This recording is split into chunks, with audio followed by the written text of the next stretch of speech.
I had a woman, we were fuck buddies. And this was a chick who would, when she did come over, you know what I'm saying, for sex, she would do extra shit. You know what I'm saying? She would even bring me shit. She was the type of woman that would be willing to cook me a meal and take me out on her dime and all that other shit. You know what I'm saying? So when she hit me up and was complaining about the fact that, you know, you don't take me out, what's up with that? And I told her, point blank, that's not what we do. When I get horny, I call you up. If you're free, I step through. If you get horny, you call me up. If I'm free, I fall through. I'm like, that's it. That's what the fuck we do. Women will get with guys as placeholders.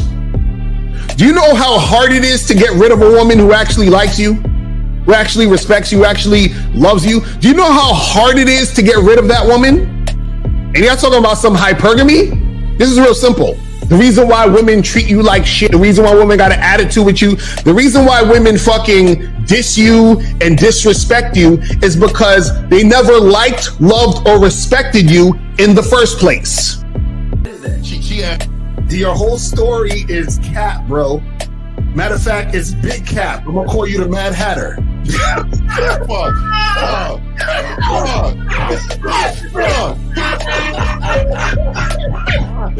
Fuck. I don't know why it would happen to me to lie. You guys didn't even know me. Why would I lie to you? You did. You act like you've never had sex a day in your life, bro. What it is you're lying to yourself.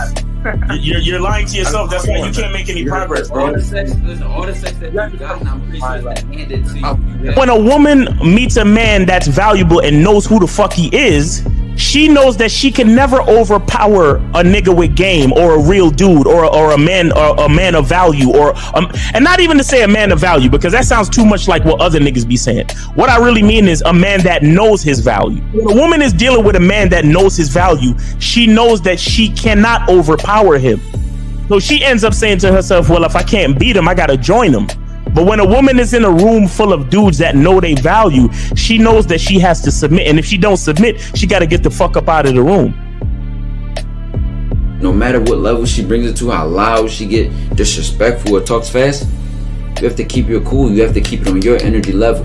So if you want her to be submissive, you want her to be calmed down, you want her to bring it down a notch, you won't yell louder than her. Talk to her like this. Yo, I don't do that. I don't know if you talk to people like that, but that's not how you gonna talk to me.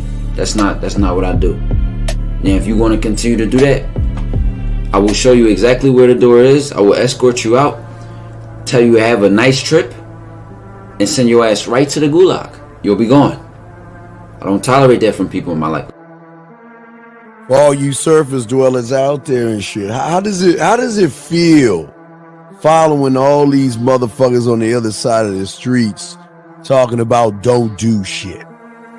Well, if you ain't gonna do shit, then why don't you do man shit? Don't run away from fear. Don't dwell in the past. Don't give away your power. Don't feel sorry for yourselves. Don't make the same mistakes over and over again. Don't worry about what people think about you. Why don't you do some man don'ts if you're gonna do a don't anyway? Grass-eating lion. It's sad to see so many men suffer from bitch assness, and the women know there's such at an advantage with weak men. They try to shut me up. This is the part of being a man, is standing on your squares, understanding that nobody's going to move me. I move mountains. Nobody's going to move me off my square. They need to respect your word. There needs to be a shift in behavior when you get home. They need to understand what the deal is when you're around them. There's no such thing as compromise with men. Compromise. You should be fucking at the all truck day. stop. All day. These conversations are obviously too in depth. They're too in depth with these bitches, man. What are we talking about? You're a truck driver, bitch. I come in every state and I fuck hoes. That's what I do. And you gonna be one of them, or I'm gonna find one that will. And the thing is, if she got an issue with you not having a place to stay, that means she ain't really feeling you. Respect to Scary Perry for the $5 super chat. He says, "Salute to the Real Game No Theory panel. Best show on Sunday." I don't know what leaving pussy on the table means, because pussy's not valuable enough to be left on the table in the first place, in my opinion. Exactly. I'll have Christmas lights back there, and I'm fucking bitches under the light. The following program is rated MAN.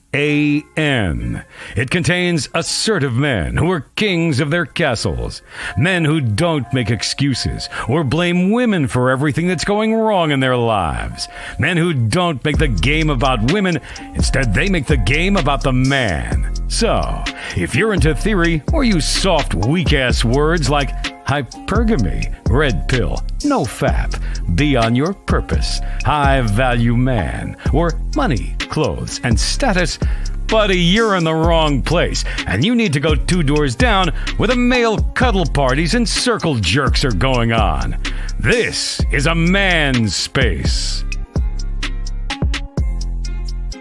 Since the fall of the PUA community back in 2007, most PUAs ran underground because they had nothing to offer.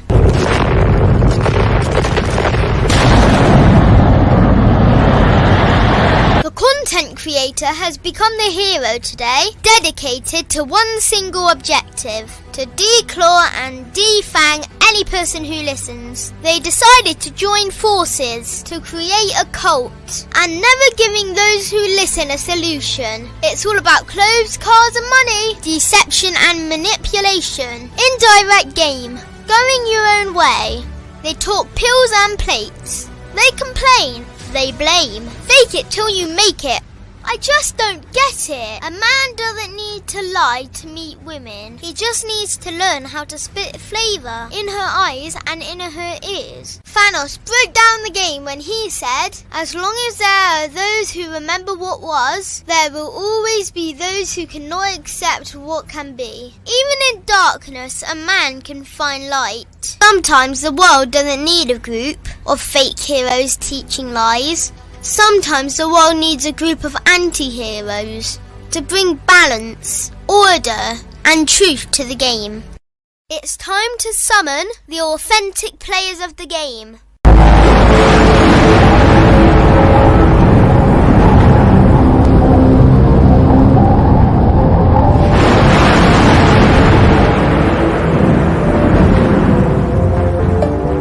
Only one group dares to challenge this threat.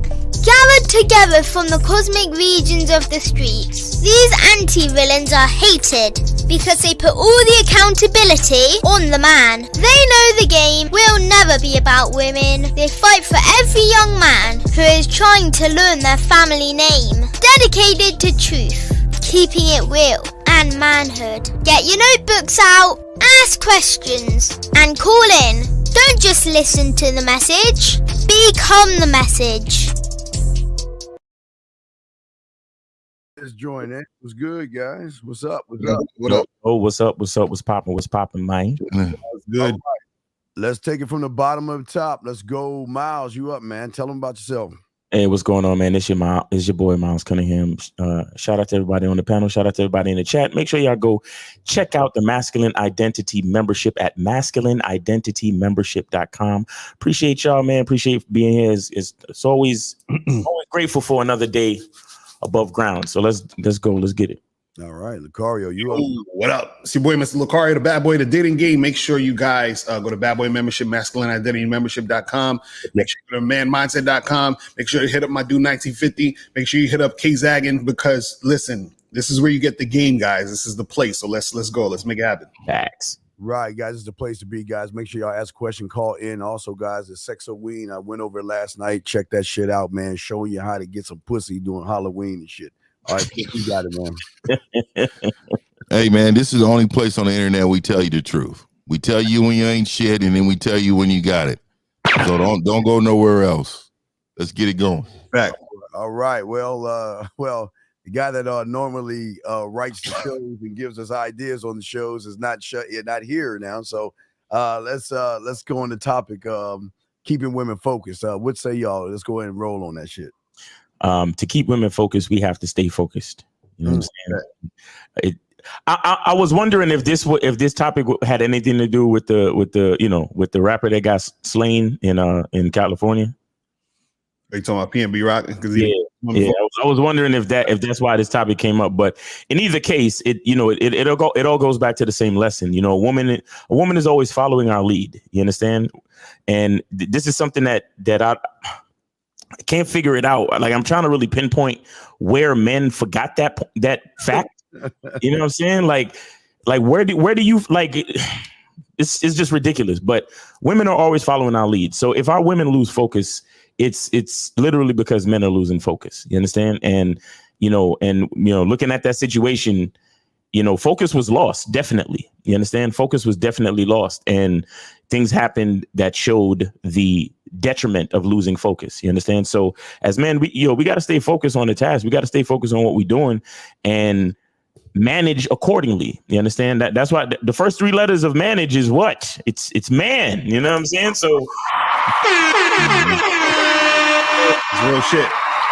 Let's get it, man. Let's get it, because it's we got to stay focused.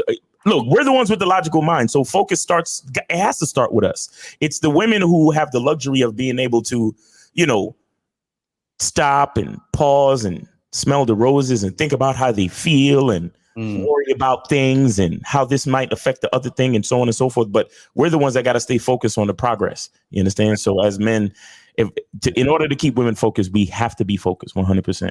I'm always hearing guys talk about, marriage is a jail's a prison sentence, and relationships are this and all. I mean, that shit blows me the fuck away.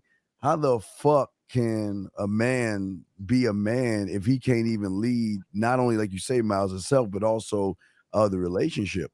A lot of these guys out here, they're not, they're too focused on the woman. So how can a woman be focused on anything when a man is too focused on her? Too focused telling her how beautiful and how sexy, how gorgeous she is. And you know what? I want day one marriage, all that shit. And the woman has not even focused herself on the man. See, when we are focused on ourselves, that means that they need to get off of their focus and focus on what they need to do to keep our time and our attention to see if they worth anything. And then again, this is where everything is going wrong, where we go right though. Yo, can I say something real quick? Just want to say something real quick. When I'm out with any of the women that I deal with and I compliment them, I don't get thank you. You know what I get? I know what you like, daddy. There it is. There it is. So, like when I see my woman and then because I tell them the style of dress I want. And then when I go to pick them up and they coming down the stairs, I'm like, damn, you looking kind of good. Oh shit. Right. Not like, oh, thank you. Blah, blah, blah. No, she like, I know what you like, daddy. That's what she said. But go, y'all got it. Yeah, following instructions. So for me too, I mean, I hear so many men, compromising, love at first sight type niggas.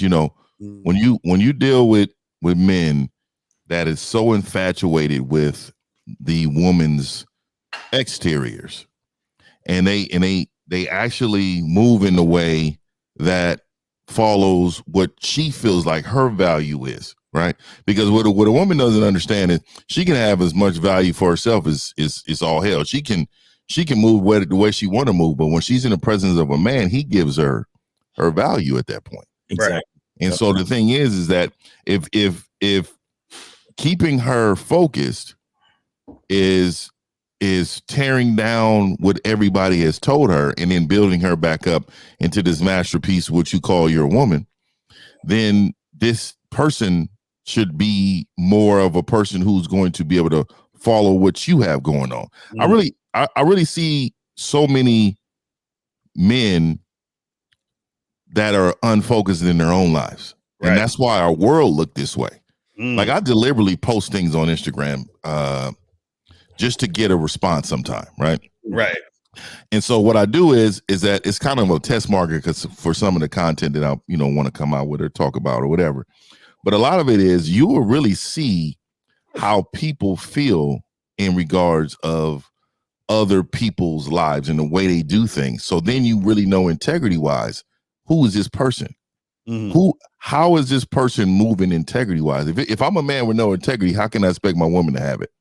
Right? If I'm a man who don't have focus in my own life, how can I expect my woman to have it? Right. Like, I'm not going to mention the name, but I have a client that I talk to on a regular basis. I really told him just, hey man, you need to go to the military. Right. And I hope he's listening, because at the end of the day, his life was stagnant. You're not doing anything in your life, but you have a list of expectations for women. Like you don't even know how to make your bed in the morning. Right? You don't even know how to be responsible for yourself, but you want her to follow what you got going on. Right. So that to me tells me, man, get yourself focused. And then when you do that properly, then of course that woman is going to be focused. You will keep her focused on whatever journey you have for you guys. That's real shit. And I like the title of the show is saying, keep her focused on the task at hand, but also redirect the conversation. And I think that's a big thing. A lot of guys don't understand when it comes to communication and management skills when it comes to dealing with a woman. So in any, especially when guys are first dealing with a girl, talking to a chick, going on a date or some stuff like that, trying to make something happen, these guys are so concerned about, what the woman wants all the time. They're happy just to be in the presence of a woman. So they're just listening to everything she's saying and going along with what she's saying as far as the conversation goes. Then they get caught up in situations where they get played, or the woman, he feels like she wasted his time, or he's like, man, she's playing games and all this other stuff. And that's because you didn't have any control of the actual conversation in the situation. So the thing is, you're supposed to be directing the conversation anyway. But then what will happen is that sometimes what women will do is they'll try to take the conversation in another direction, right? Because they're so used to guys just sort of letting them say whatever they want to say and then go in that direction. But then when she takes it in that direction, you have to redirect the conversation so you get things going in the direction you want it to go. So what happens is that when you redirect the conversation, you can also see if the woman is going along with where you redirected it. So now if she continues to go along your path, that's showing you, okay, this woman is following where I want to go. If she's not, it's showing you she ain't. So even within this little thing of having the conversation, it can show you the type of energy the woman is giving you from the jump, so that you don't sit there and start. Because this is the thing. A lot of dudes start blaming women for the outcomes they have with women. Mm-hmm. But the reason why you're blaming the woman is because the woman took you for a ride because you didn't keep her focused on what you wanted to do. You fell into what she wanted to do, and now you mad that you went into the situation she wanted to do. You see what I mean? That's the crazy part. Exactly. Well, shout out to Alien for the super chat. Big ups to the realest group of men on YouTube. Appreciate you all. And I want to say something with Lucario. If you think about it, it's hard for a woman to even be focused. Every woman has just been with average guys, right? They know they don't know anything but average. They don't. All they know is they've always the ones that've got to answer the questions where they want to go out to eat and what time they get. They've been pushed and thrusted into this position where they got to answer all the questions about all the dating and where they want to go. And they're the ones that have to sit there day in and day out being interviewed by guys, day in and day out with guys tricking on and all that other stuff. So they're not. They really don't know how to operate with a man because they've never actually been around a actual man. Like I always say, it's like eating, they eat bologna all day. All they do is just basic guys. That's all they know is basic and average. So they don't even know how to even form themselves to even comprehend that they should follow. That's why we give them structure, because they don't know what structure is on a higher level, because from elementary to junior high to high school to college, and even right now in all their life, they've only been around average. So they have only fixed their mind, like Lucario was saying, they've only fixed their mind to average. They've never been beyond average, because how many real men are out there to show them to be beyond it? Yo, I want to bring the idea of focus to another aspect of man-woman relation. Right. You know how much focus it takes to keep the condom on?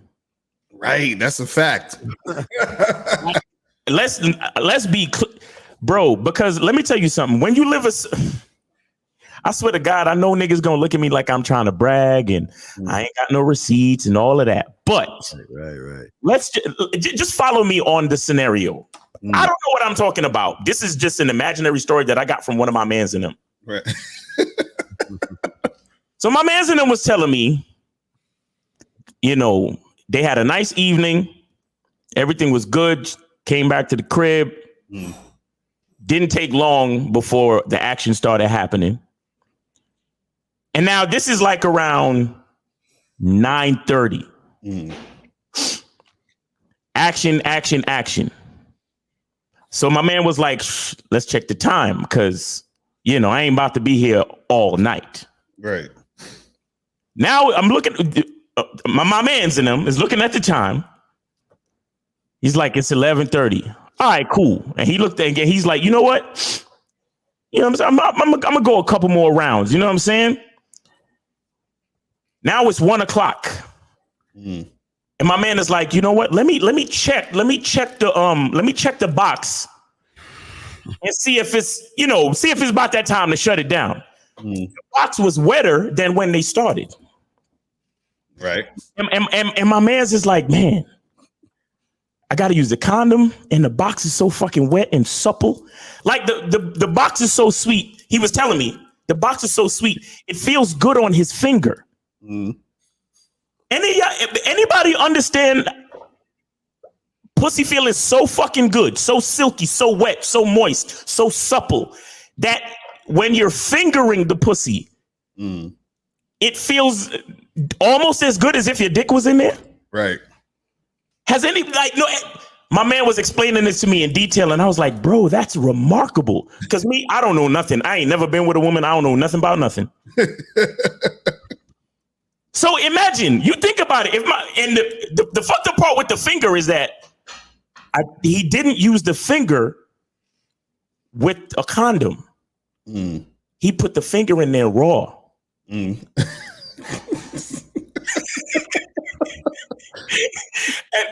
his finger felt good. He was explaining to me how it sent the sensation from his middle finger all the way up through his arm. To his neck, to his spine, and he felt this shit in his groin. That's what he was explaining to me. That's how good the pussy felt on his finger. And then he looked at the time, and it was coming around 1:30. And he was like, you know what? Put on your fucking clothes. I'm taking you to fuck home. That's what he said. He said to the girl, because this type of pussy is that all night long pussy, and I ain't about to get sucked in to the fucking black hole of just wanting to fuck pussy all night. You understand what I'm saying? So the reason why I bring up the story is that there's a certain level of focus that you got to have as a man where it's like, I know I can sit here and smash all night with you. Right. I know I can. But I need sleep. I got shit to do tomorrow. You got shit to do tomorrow. I got to take you home, blah, blah, blah. You got to have that type of focus. So I shout out to my mans in them for telling me his story and explaining to me how much focus he has. Right. Dealing with certain type of women, because my man that I'm talking about, he has a certain level of game where he only deals with high interest women. So the pussy just stays wet, bro. You understand? And when you feel certain levels of wetness in the pussy, even after you've been smashing for hours, and then you feel it again, and the shit feel like a goddamn.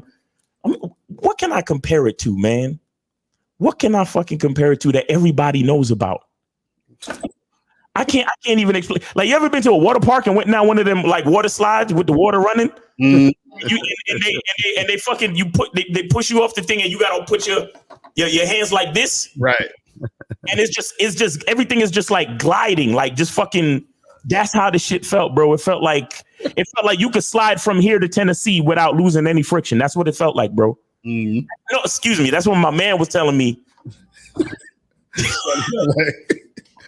Right, because you don't know nothing, Miles. I don't know shit. I don't know nothing. You know, Miles Cunningham. I'm just a dickhead. Be yelling and I have low confidence because I be wearing glasses and all that. I don't know what the fuck I'm talking about. But bottom line is, what I'm saying is, there's a certain level of focus just on the sexual aspect. You know, things like this is what cause unwanted pregnancies and shit. Because when you got a woman that interested in you, feeling you, and the box is so fucking slippery and supple, and it's just gushing for you, bro.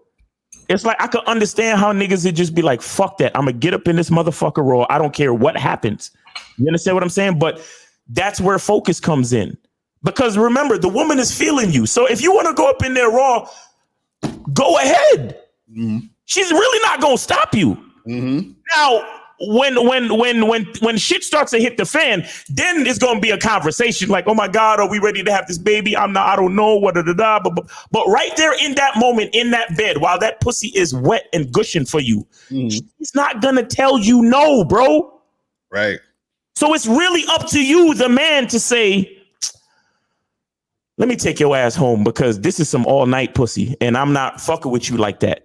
You know what I'm saying? I'm not letting my life. I'm not going to alter my life just because this shit feels so good. I'm not going to do that. I got to stay focused. You feel what I'm saying? And so I hear niggas on these podcasts all the time talking about, oh, well, you women be opening up your legs and right. You man hit it raw. Of course they going to let you hit it raw. Right. They're gonna let, if they feeling you just a little, even if they only feeling you sexually, but they feel like you a piece of shit. You a piece of shit, ain't shit, nigga. You a felon, Pookie, Ray Ray, whatever you want to call it. But if they're feeling you sexually, though, oh, you can get up in there raw. They're not gonna stop you. Exactly. You understand? So how can we put so much responsibility in the woman talking about, yo, y'all be opening up y'all legs and letting man hit it raw? Exactly, because it's the man who actually makes the fucking decision on what to do with his dick. Exactly. You see what I'm saying? And like my man was telling me, it can be a very challenging prospect to know that she's not going to tell you no. The pussy is right there and it's wet. Shit, she ain't even going to ask you to take her home. Right. She will lay there and let you smash the entire night, bro. Right. You understand what I'm saying? So again, when we talk about focus, when we talk about responsibility and management, it's all in our hands, especially when the chick is feeling you, bro. And that's why so many of y'all niggas will never get with a chick that is feeling you like that, because y'all not ready for that type of responsibility. Right. Y'all not ready for that type of responsibility. Y'all not ready for a woman to literally just be sitting there waiting for you to decide what to do next. Because my man was telling me he could have literally smashed all night because the next day was a weekend day. So she ain't have to go to work. She ain't have to go to church. No excuses. Right. What do you want to do? And a lot of y'all niggas is not ready for that type of responsibility. That's why you can't find certain types of women, because these women know you ain't ready for that type of responsibility. The pussy's here for you, wet and gushing. You the type of nigga that's you gonna smash all night. You gonna spend the night. You gonna fall in love. You gonna lose your fucking mind. You understand? Because she already see that you're not focused. You can't make your bed. You can't dress right. You don't smell right. Your breath stink. Your clothes ain't coordinated. Right. You showed up late to the date. You don't know how to talk. You fucking stuttering. You nervous. You don't know anything about how to carry a fucking conversation. How can I, as a woman, I can't trust you? Right. Because as soon as you feel my wet ass pussy, you're going to lose your fucking mind. You're not focused. You're not that type of nigga. That's real. What I'm saying? And so it gets very fucking deep, bro. And a lot of these niggas, y'all women be opening y'all legs. But who's going up in there though? Right. That's a fact. And you know what the crazy part is that what's interesting about what you're saying is this is why guys need to keep women focused, because generally this is what happens. Women will generally do things that's in their best interest. A man, I'm talking about an actual man, does what's in the best interest for him and the woman. Exactly. You gotta understand. You see what I mean? So now what happens is that's why you have to keep her focused on the task at hand, because what happens is that if you're just following the woman, right, what you're going to do is you're going to go into the direction of what's going to benefit her only. So a lot of times guys will do that, but they think that men and women are equal. So then they're like, oh, well, she's just saying she wants to do this because I guess that's what she want to do. And I guess that's a cool thing to do. And then now what happens is you get caught up in a situation because you're actually following her and doing only the things that she deems is best for her. And this could be any situation, just like what Miles was saying. She's like, oh yeah, let me, give me that raw dick, because she's like, and what's best for her is to get your seed, because she's sexually attracted to you, and naturally and biologically, she should be getting your seed, right? So that's what's in the best interest for her.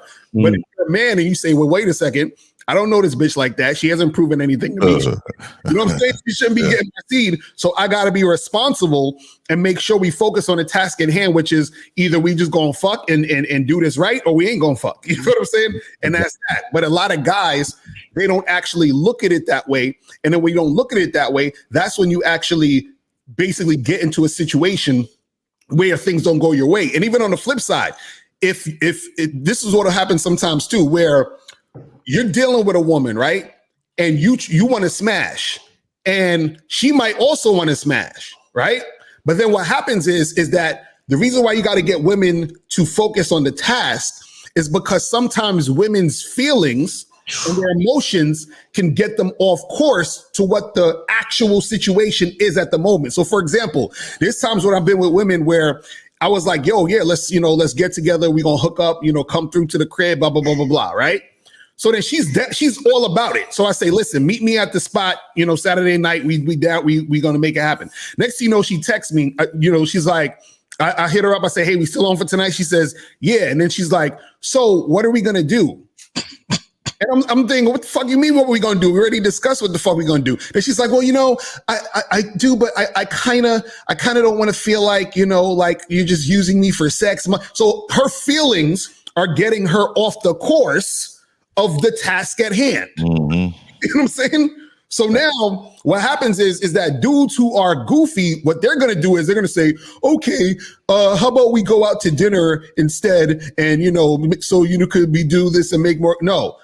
But a man is going to say, you know what? That's cool. You ain't got to come through and we ain't got to have sex, but I'm going to go do something else tonight. So when you're ready to come through and have sex, give me a call. Facts. You have to keep her focused on that when it comes to dealing with you. So the problem with a lot of guys is that because they're scared to fucking, lose a chick or charge a chick to the game or not be with a woman, they don't keep the woman focused because they're trying to get the woman comfortable enough to just be around and in hopes that they could do whatever the fuck they want to do. That's what it is. It's crazy. Yo, you know how focused you gotta be, man. I'm the type of, like, every once in a while, depending on how far along we are in the vetting process, I'll take a woman out to eat, right? Before the sex. But I've like, a lot of times I'll look at like traditional norms of like etiquette and things like that. And you know how they talk about the man should order for the woman? Right. Like, it's interesting because I always come up with a practical reason why I do the shit I do. It's not just off of no machismo and no, just etiquette or tradition. Like, I let the girl know, listen, this is the plan. This is what I'm ordering. And we're only going to eat this much because we got some work to do later. Do you understand? And the woman, she's all down because here's what the average nigga gonna do. He gonna let the bitch eat whatever the fuck she want to eat. Right. So she could get bloated and then later on when it's time to smash, oh well, my stomach just a little bit. No. I better not ever hear that. See, at the same time, we would never eat again. Ever in life. We're not even talking about gag reflexes and all that other shit. But the point I'm trying to make is I'm focused enough for the both of us. Right. So I already know how many calories we gonna eat together. I'll even order dessert for a bitch. We'll take a couple bites and then I'll be like, all right, stop. I'll move it to the side. I'll tell the waitress, all right, we're gonna box that up. Because I'm focused enough for the both of us. She ain't even got to think when she with me, bro. Right. She ain't got to worry like, oh my God, am I eating too much? Does he think I'm a glutton? No, you ain't even got to worry about all that shit. I will tell you. This is why when I hear them niggas talk that, yo, what does a woman bring to the table? Bitch, I don't need you to bring nothing to my table. If I do need you to bring something to my table, I will tell you what to bring. Mm-hmm. I will tell you, because that's how much focus I got. That's how much I'm planning the evening. The experience is already planned out. Bro, I swear, man, women...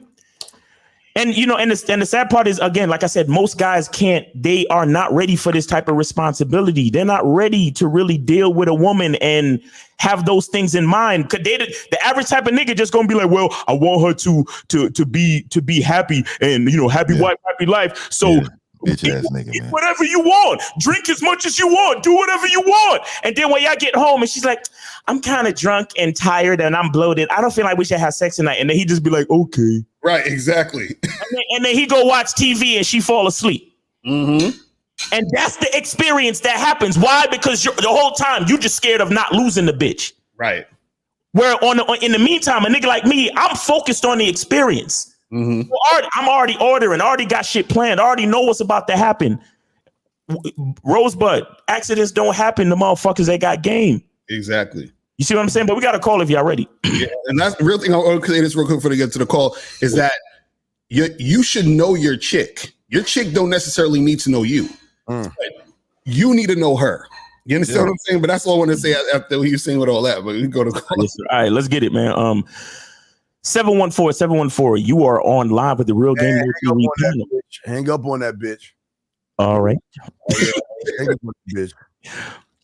All right, yeah. So we good on calls. We good on calls now. Y'all want to get some questions? I can't stand no bitch ass niggas that will call in and try to be a part of something, man. I don't like that type shit, man. What was that? That they just that's that bitch talking shit, man. Yeah. What it was? He was like, hey, that shit. It is what it is. That nigga Steve remember the number and shit. So guys, call up 516-387-1224, 516-387-1224. It says, is it up to the man to keep his woman in shape? Is that also a method of keeping her on task? Yes. Well, yeah, absolutely. Yeah, I mean, it depends on what that is, because I think self accountability and love for yourself needs to happen too, right? Of course. So for me, yeah, I like a certain shape, right? But you know, if it start to get out of hand, I'm of course we gonna be involved with some working out. But the thing is that I need somebody who's responsible enough to maintain that and want to maintain that because they know my eyes matter. Of course, you know what I mean. Definitely. So go ahead. You got it. You know, I was gonna say that I think it's a mixture of both. I think that's where compatibility comes in. I feel like, you know, a woman, you because if you're on point, then you know you got to exercise. You know you got to do something physical to make sure you maintain your health and your longevity and things like that as a man. You understand? But at the same time, you're looking for a woman who's compatible. Where if I tell a woman, hey, let's go for a 4 or 5 mile walk in the park, I don't want to hear no, do we have to and blah. No. It don't work that way. You understand? So the thing is, you're looking for that compatibility. You're looking for the woman that understands that type of lifestyle to begin with, right? And not that it's necessarily your responsibility to keep her in shape, but at the same time, because you're about that lifestyle, you're going to encourage her own responsibility to keep herself in shape, right? So shit, every once in a while, I'll get a fucking instead of a twerk video, you know what I get? I get a video of squats. I get a video of fucking deadlifts. You understand? I get a video of I get different bro. My game is so I just love my life, my nigga. I swear to God. You know I like kitchen photos. Kitchen photos? I like to see what Tupperware you got in that. That's what I'm saying. What that Tupperware game look like in there? That's what I'm saying. Like it's a different level. When your woman understands you on a different level, it's different, man. It's different. A lot of y'all dudes, I understand. Y'all young. Y'all just finding out who the fuck we are last week, 1 month ago, whatever. So y'all still just on some trying to get pussy shit. But I'm telling y'all, fellas, when you reach a certain level, it's the shout out to Steve the Dean, because you don't need to worry about the pussy because you already know it's yours. Don't have to. That shit is a default. Pussy getting is a default. That's the default setting for all women that fuck with me. You understand what I'm saying? So the thing is like, what else are we doing? You got some business acumen. You got some. What do you have for me? What do you have for me? Because the pussy's already mine. Right. You understand? And I took the dick off the market years ago. So for me, it was more of you had to earn this. Like I'm hearing a lot of people, you know, especially that last question right there. Yeah. Well, taking all these women out so they know. See, I would never take a woman out just because I'm trying to hit some pussy, right? Like if I'm trying to hit some pussy, then that's the conversation is going to be like prior to even doing anything. I'm doing things because this is my lifestyle. But at the end of the day, also too, you know, I think, you know, there's so many men that just don't have no value in themselves. Like I said a couple weeks ago, man, it's 99-cent D, right? These motherfuckers don't give a fuck about who's in their presence. They don't even care. As long as a woman has something to look like that they like, they want to have sex with her. And it don't matter how she acts, how she treats them. It does not matter. Sad. Because that is where the man has lost focus. Exactly. Right? That is why women lose focus. You know what I mean? But we got two. Well, let me answer 50's question real quick. He said, you said the man needs to know the woman. I thought the woman needs to get to know the man and his program. Would you please expand on this? No, the woman needs to know that she has to follow the guy. She has to follow his instructions. She has to know that she has to adhere to what he's trying to do. Right. When I'm saying that, she doesn't need to know him in the sense of she's not leading, so she does not need to know him to lead him. You see what I'm saying? Right. You need to know your woman so you can lead her. You see what I'm saying? So the thing is, like, if you're at a job, you know, you're the employee, so you don't need to know the ins and outs of the company necessarily because you just come through and do the task that you was told to do. But the company, the CEO and everybody needs to understand and know the employees to know, okay, I can put this guy here. I can, promote this dude. He's been doing this. He's been doing that. They need to know the ins and outs of how you're operating so that the whole entire thing can operate and run smoothly. You see what I'm saying? That's what I'm talking about. Facts. All right, so let's get to 862. 862, you're on live with the Real Game No Theory panel. Let's get your name, age, and city. How can we help you? Lawrence, 29, Newark, New Jersey. Peace to the panel. What's going on, y'all? What's up, man? How you doing? What's good? I can't complain, you guys. My question is today, like, okay, so I'm a bouncer at a nightclub, right? Normally I have an even temper. I'm a pretty big guy. But, like, lately, motherfuckers just, like, be pissing me off, like, No, you allow people to piss you off. Like, how can I control my sir anger for one to, like, you know, put hands on people? Well, you gotta stop acting like a bitch. You're the problem. You see, people gonna pick on weak motherfuckers. I think 50 said in Power, you act like a bitch, you're gonna get treated like a bitch. So you're the problem. You're allowing other grown men to dictate how you move. What kind of man does that shit? And all this, and I can tell you have a problem because first thing came out of your mouth is you try and tell us how big you are. Who gives a fuck how big you are or how small you are? So why are you trying to get some validation of how you look from us, knowing that you're the problem, big dog? Motherfuckers smell bitch, they're gonna go on the attack. When a bitch hurt, he gonna hurt a bitch, right? Got a point. So I train guards, bouncers. I mean, all security guards I train, right? One of the biggest things that I teach them is understanding that they're beneath you, understanding that the thought process of them visiting your establishment means that they're there under your rules and under your command. Now, if you lose focus of that means you're being too emotionally invested in what this individual is saying, and individually you are weak because you allowed it. And if you allow it, you will lose everything because of your reaction. Now, you have to understand, even as a bouncer, and I don't care what state you're in because I know the laws, you don't really have too many leadway to hurt anyone. Do you understand that if you do something to someone, they can sue you and take away every life asset that you had because you allowed that individual to get in your head, and now you're going to lose everything that you have. And I'm telling you straight law. So again, I don't care if I ship my guards to a bar. They get to that bar and things happen. Your job is to break up and verbally command individuals to leave. There you go. If you decide that you want to throw somebody out physically and they break their hand, they break their collarbone, they hit their head, whatever it is, the law is coming for you, the club owner, and now me. So I'm going to immediately terminate you. They're going to sue you. And now you have a world of problems because of what? You were too emotionally invested in what these people and individuals were saying. Right. Got that? That was a great answer. Shit. Right. Okay. Yeah. All right. Can I ask one more question, please? Yeah, go ahead. I noticed that you guys are on a panel, and I watch all you guys' programs individually, and how you guys don't be rattled by anything. How do you do that? Like, how you guys aren't rattled by nothing at all? Like, you guys don't mostly respond to anything ever. Well, the only thing that rattled me was my Cowboys losing last week. That's the only thing. I will say I had a long week myself. Ain't nothing to rattle me. 3 fucking points. Right.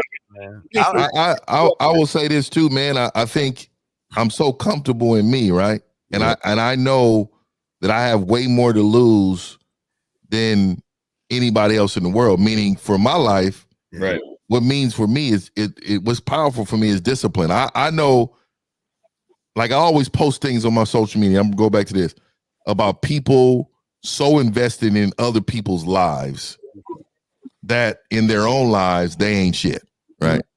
You're striving to be someone fucking else, right? And you're so emotionally, like, who? Let me just tell you something. I didn't know who Nicaragua. I didn't know who none of those individuals. I'm not gonna lie. I didn't even know who these individuals was. It's sad how you die, but there's so many people invested in this man's life that they lost focus of themselves. If you look at somebody's totality of their life, meaning how they represent themselves, like I know, like, these guys on the panel, so I know how they move. I know how they're going to be moving, right?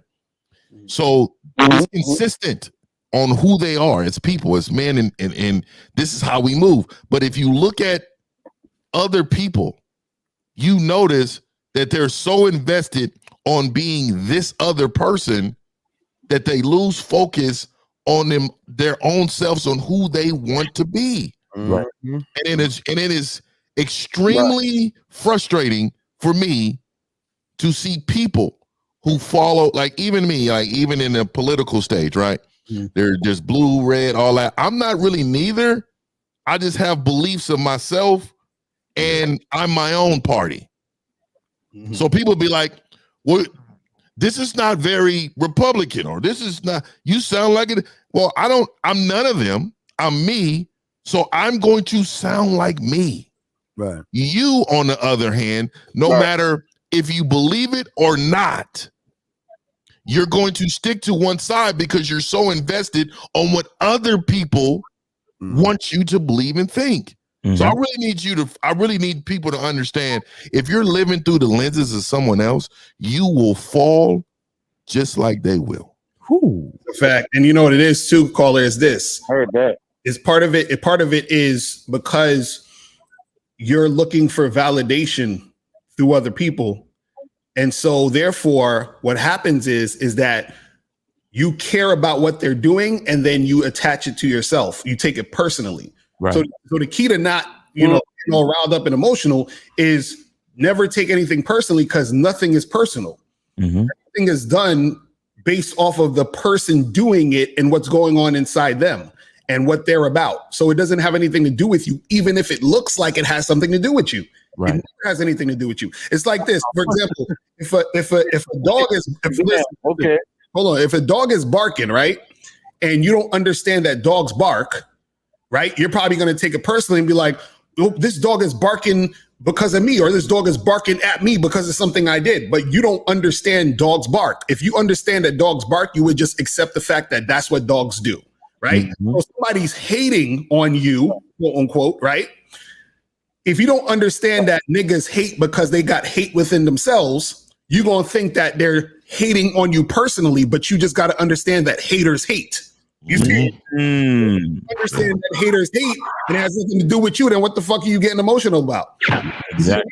The emotion comes in because you think they're hating on you and you're looking for validation through them because you don't want them to hate you. You want them to like you. Why? Because you want them to like you so you can feel good about yourself. But guess what? If you felt good about yourself regardless, you wouldn't need for someone to like you for you to feel good. And if somebody, quote unquote, hates you, you wouldn't give a fuck because it means nothing to you because you love yourself. So this is what I'm saying, where people get all caught up because the insecurity within them is the thing that causes them to lash out and get emotional. So you get triggered because you doubt yourself. So because you doubt yourself, when they say something, you're like, man, well, maybe that is true about me, what they're saying. And then you start to feel a certain way.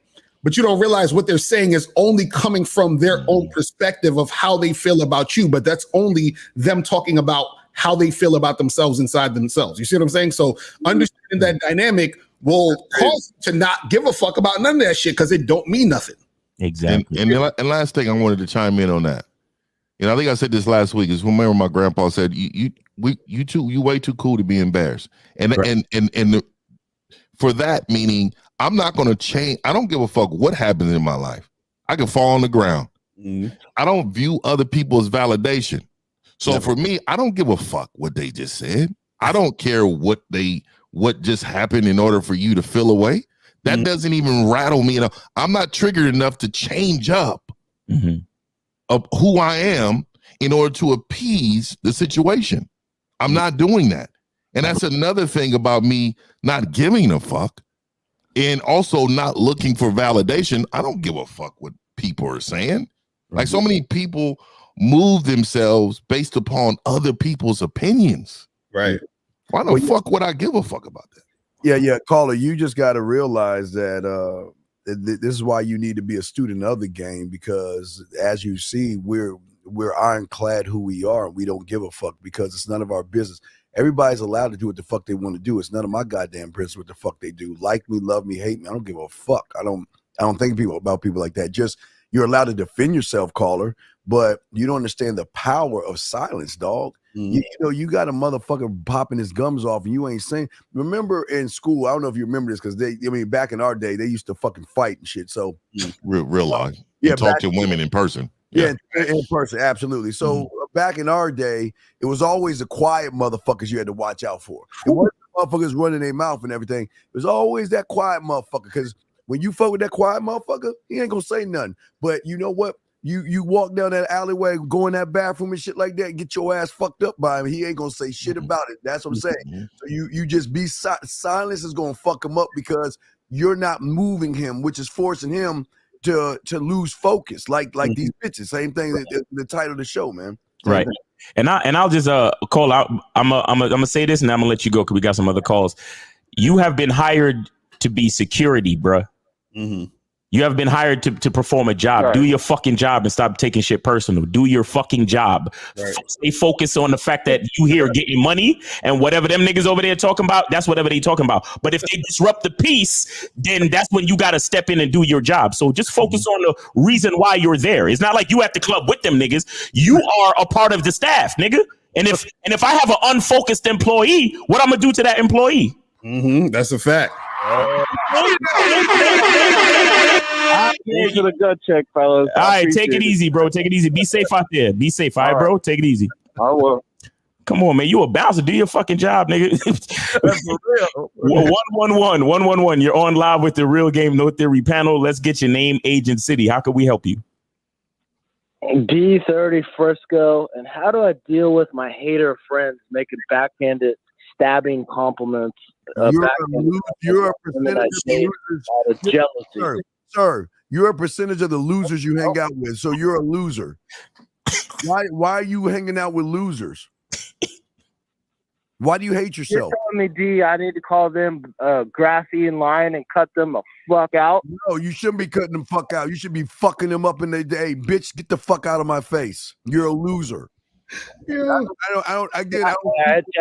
I'm gonna check this out, D. Let me try. No, don't try. See, now you already lost. Niggas don't try my life, motherfucker. That's what I'm gonna tell them. All right, caller. We appreciate you for calling in, man. Take it easy, man. Why do you guys always Yo, why are you always calling us high, man? Come on, man. Why are you doing that, man? This is the back is still this is a drug-free zone, bro. This is a drug-free zone, man. Hiring ourselves, motherfucker. It's just I be Hey, cold, man. it's just I be cold. Hey, man. I called you, man. Dude, I'm like, dude. This guy's a fucking loser, man. I like the bouncers, This is a true. This is a true loser on the phone. Hey, man. Come on, man. Stop getting high, man. This man has no periods in anything he's saying. Motherfucker doesn't pause or nothing. Running straight over sentences. All right, let's get his 757. You're on live with the Real Game No Theory panel. Let's get your name, age, and city. How can we help you? Yo, what up? It's Tony Bays calling from VA, and I'm 29 years old. All right. What's up, man? How can we help you? What's up, 50? What we got? Steve, Miles, Lacardo. Yeah, so this is a good topic, man. Keep women focused on the task at hand. Like, I'm calling in because this just happened to me like in June before the summer. I had to cut this junk off, man, because we was together for about 3 months, but I told her, a specific set of rules at the beginning. You was together for 3 months. How long was you talking to her? I was talking to her for about 10 months. Yeah. 10 months. And, I told her. That don't sound right. For about 10 months we was there. That don't sound right. Yeah, for about 10 months, and then we started dating. So yeah, 3 months we was together. So but anyway, I just got this job in Virginia, and it's $85,000 a year. And I told her once I get this job, I'm staying here. And she was like, "Oh, cool, whatever. That's whatever." Why you telling her about your money? Wait, there's so much wrong here. Call her. There's a lot wrong here. In 10 months. 10 months, right? In 10 months, she should already know her role at the dinner table. Number one. Number two, why the fuck are you? Why are you putting your business on the street to a fucking woman that don't have your last name? And even if she had your last name, why would you give her that information, dog? No, it's not like I'm okay. So I was vetting her for 10 months, but we were together for the past 3 months. Like, we wasn't together the whole 10 months, is what I'm saying. Like, all in total, it's been a year and a month. You know what I'm saying? Okay, so you told her about your job, and what? So what's the question? What happened? What's the issue? No, I'm saying I was about to say, am I in the wrong because she violated what we agreed upon, her staying here, but she tried to act like, Caller,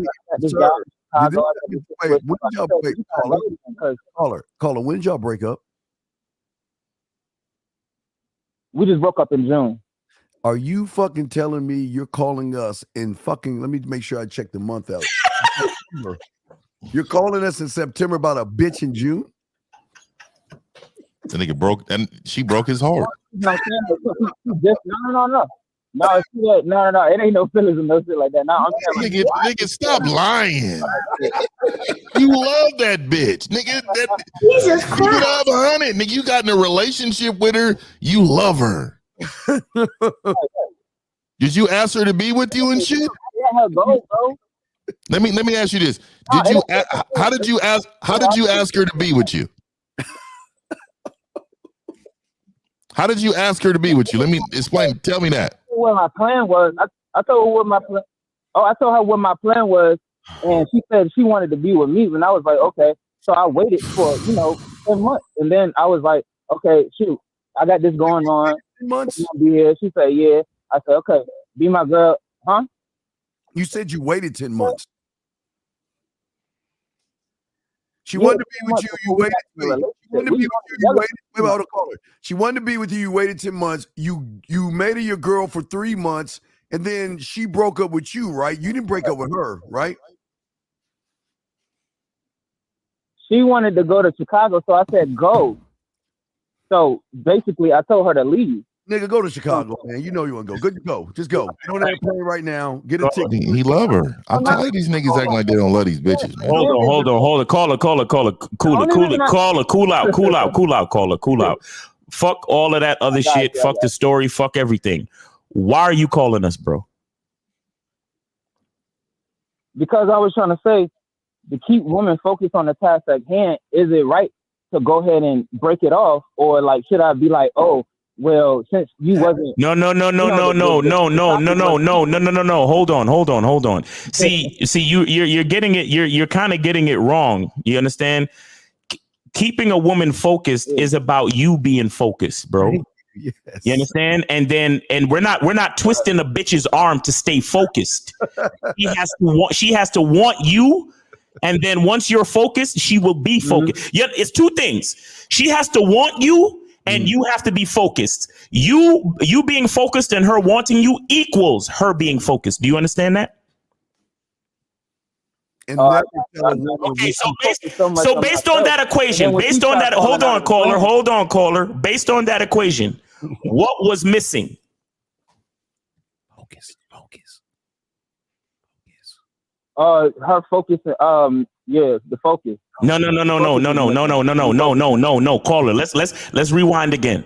Now, for a woman to stay focused, it takes her 1, she has to want you. 2, you have to be focused. So her wanting you and you being focused equals her being focused. Based on the equation, what was missing? Her wanting me. She never fucking wanted you, nigga. She never really wanted you. So how you trying to keep a woman focused that don't even really want you? Because I already put her in position, like she was doing stuff in my business. Why would you? That's what I'm saying. Why would you put her in position when she don't really want you, bro? You just admitted she didn't really want you. Why would you put her in position? Because it was a good business move at the time, but then we end up getting. I was just with her for 3 months, but we still doing business together. That's what I'm saying. So wait, so hold on. So for the 10 months for the 10 months you were supposedly talking to her, what were y'all doing in those 10 months? So we was building stuff together. Like it wasn't even about like what were you building? But we do lending together. Like we lend credit and then we get 2 to 3% and 5% every month. So we do collateralized lending together. So that's the difference. So wait. Hold on. I'm confused. So that's all I'm saying. So these 10 months she was just a business partner that he was living with. Right. That's what I'm saying. And you was living with her? And then no. She wasn't living with me or nothing. She was in Virginia Beach. I was in Newport News, so that's about 40 minutes away. We wasn't living together. It was the business, assisted living. What was the business again? Say the business again. We do collateralized lending together, which is taking your credit and lending it out to a license. Okay, so collateralized lending. So hold on, real quick. Okay, when you met this, where did you meet this woman at? Oh, I met this girl. She was at school with me. I met her at school, so I've been knew her. Okay, so you met her at school. Now, when you first approach her, did you approach her on some business shit, or did you approach her on some let's get together and do some fucking or whatever? Like shit. He wasn't trying to fuck. What were you doing? He's trying to fuck. Oh no, yeah, I see. Yeah, you right. I was, you right, Steve. Okay, so there you go. So you was trying to fuck, and she didn't want to fuck. No, not at first. Exactly. She wasn't into you, bro. She wasn't feeling you, bro. That's what we saying, bro. So he went into business over a bitch. He was trying to. That's what we trying to tell you, brother. It's not over that. It's like, yeah. No, Steve, you're right. No, you're right, Steve. I did try to hit at first, but at the same time, I didn't take her out on no date or nothing like that. You know what I'm saying? We end up talking because like to me, I was like, well, damn, dick is the fucking. You know what I'm saying? It's the date. Like, I'm not taking you out. But we had the business and we started doing business together. We wasn't in no relationship until 3 months ago. We were just. But this is what we trying to say, bro. This is what I'm saying. Because she wasn't feeling you, right?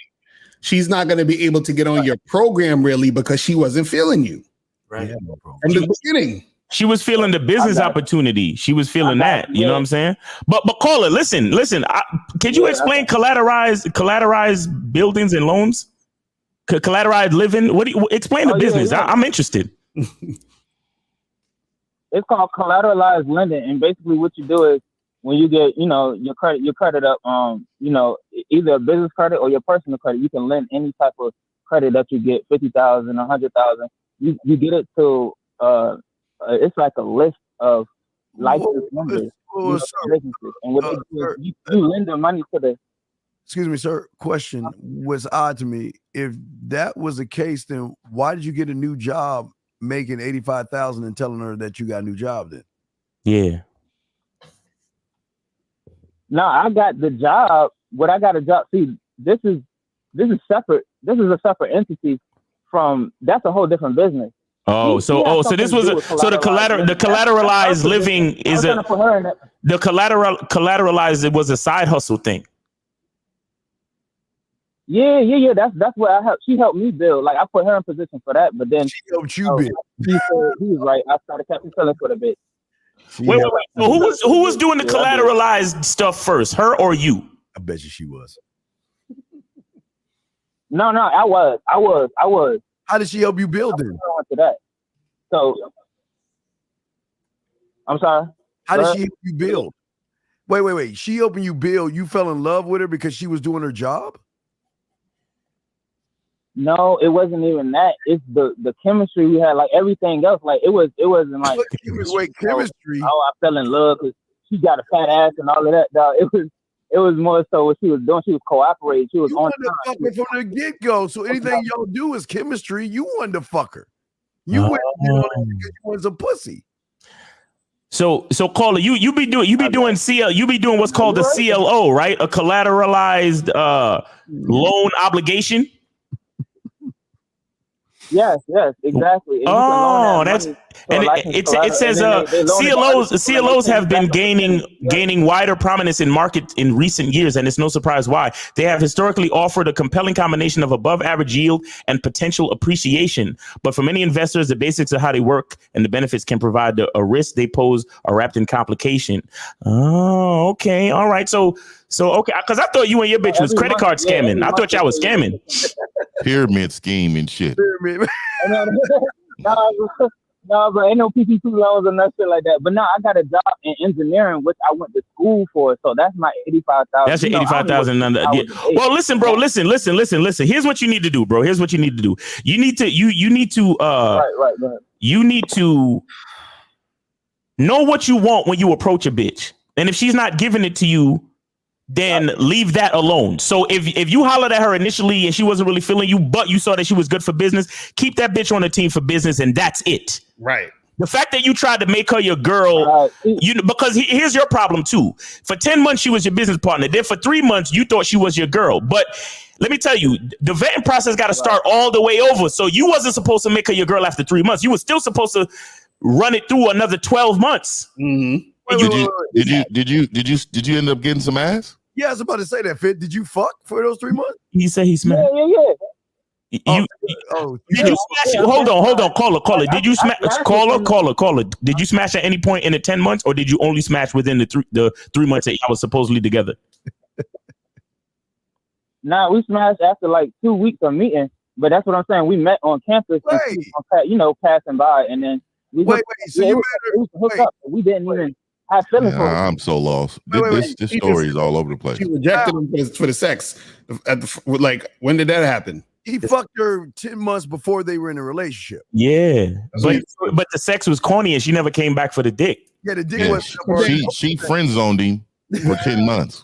Where was this thing where you said that you tried to smash it, but it didn't happen? When did that happen? When was that? The first approach. That's what I'm saying. We met passing. And I first said, okay, look, I know you got to go to class.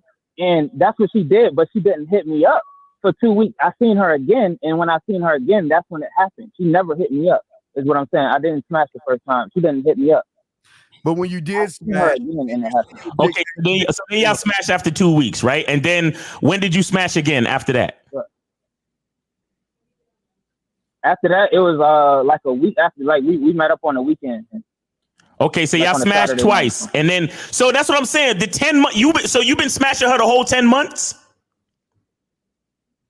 Yeah, like often, I've been smashing her like other girls. Like it's crazy because a month after that, I was in the. I don't think you have those abilities to manage other girls. Bro, fuck you. You see, y'all niggas can't stay focused because y'all can't even tell a fucking story. Exactly, because he first said that he tried to get it and she wasn't with it. That's what you said at first. But now he hit it in 2 weeks. Yeah, wait. Even if you smash, you understand your fuck game was whack. Oh, caller. Even though if you got to put, your fuck game was whack, right? Because your dick wasn't enough to make her stay. She left for Chicago. She said, "Fuck that dick," right? Yeah. When you hit the bottom, they call and text you. I'm gonna keep it real. No, I'm gonna keep it real with you. I didn't give her. I gave her a lazy dick. Like I didn't give her everything. Lazy dick. So let me get this right. You're representing your own brand, and you wanna tarnish your brand. Is that what you're telling me? You're okay with tarnishing your brand? You're a businessman, right? You're a businessman. Caller, come on with that lazy dick fucking. But what's wrong with you, nigga? You gave her lazy dick? What does that mean? What the fuck is it? What do y'all niggas be talking about? What do y'all motherfuckers be talking about? I don't understand why he even bothered. Like I don't understand why'd you make her your girl? He begged her. Because I was saying like after the 10 months, like we started, like I said, like she was cooperative. She was showing me all of the signs, and I was giving her. She was putting, time and effort and stuff into everything. And okay, so now wait, stop right there. So if she's doing all of this, I told her to plan. How does all of this change within 3 months? What happened? But now she's like, fuck all this. Right.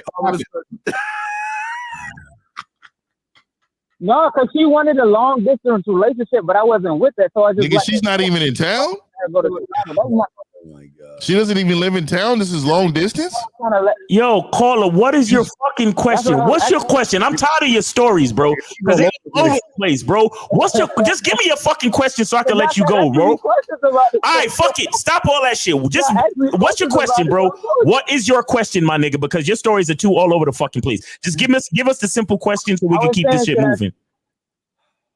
Oh, I got you, Miles. Look, bro. Look, real simple. Should I just keep it as business, or should I still like? Wait. Can you conduct business remotely with her? He want to fuck. He in love, bro. That's what I'm saying. All right. Cut the bitch off then. She's done. She's gone, and you can't do nothing remotely. Cut it the fuck off. Focus on another bitch. Okay, that's your answer, bro. Are we good? I got you. Jesus Christ. All right, take it easy, man. You have a great day. Appreciate you for calling. I appreciate you, man. This nigga is just like the title. He's not focused. Right, exactly. He's all over. He's all over. Like, next minute he lost me. 1 minute she's with this, next minute she ain't.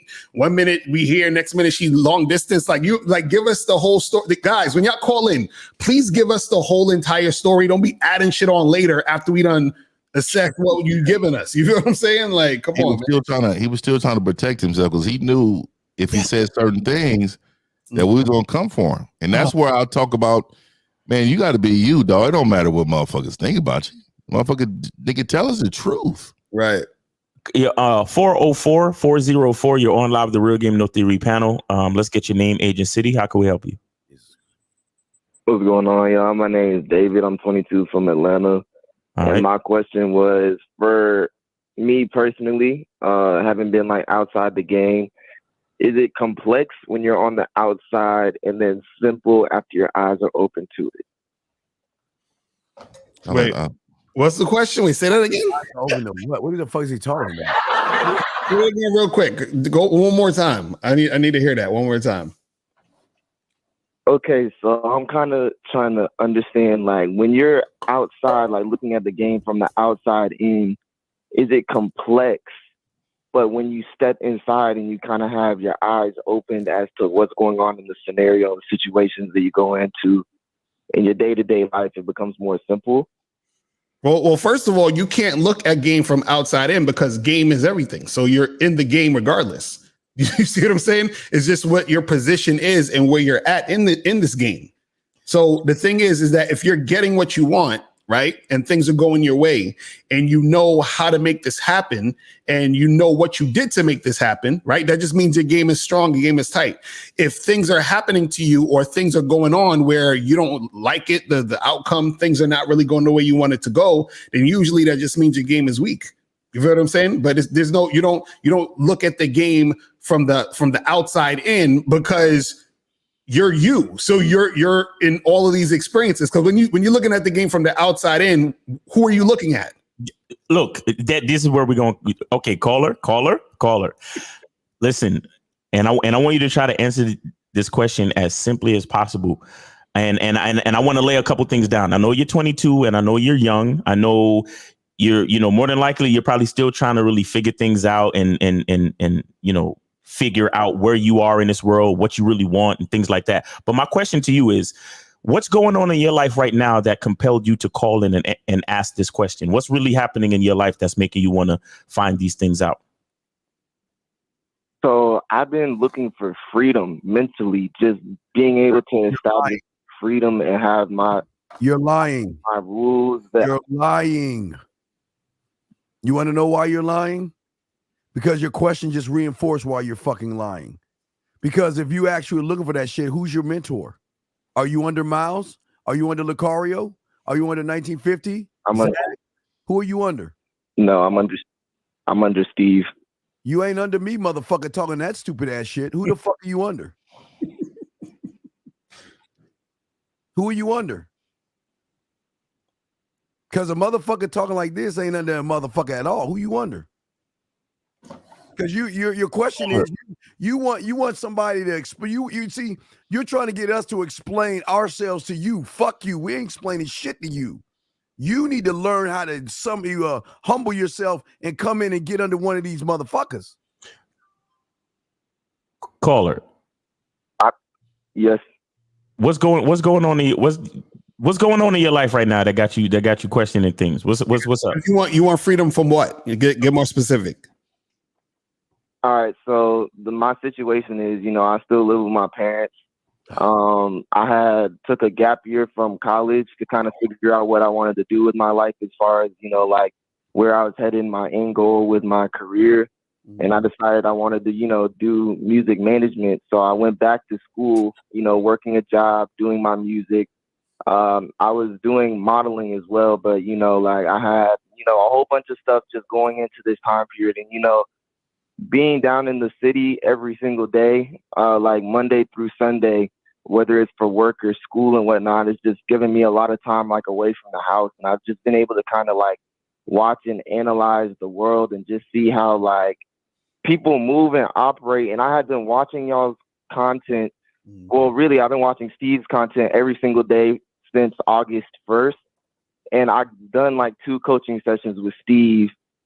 But it's been like eye-opening seeing how people really, it's been eye-opening for myself just seeing like when I start to focus on what I want.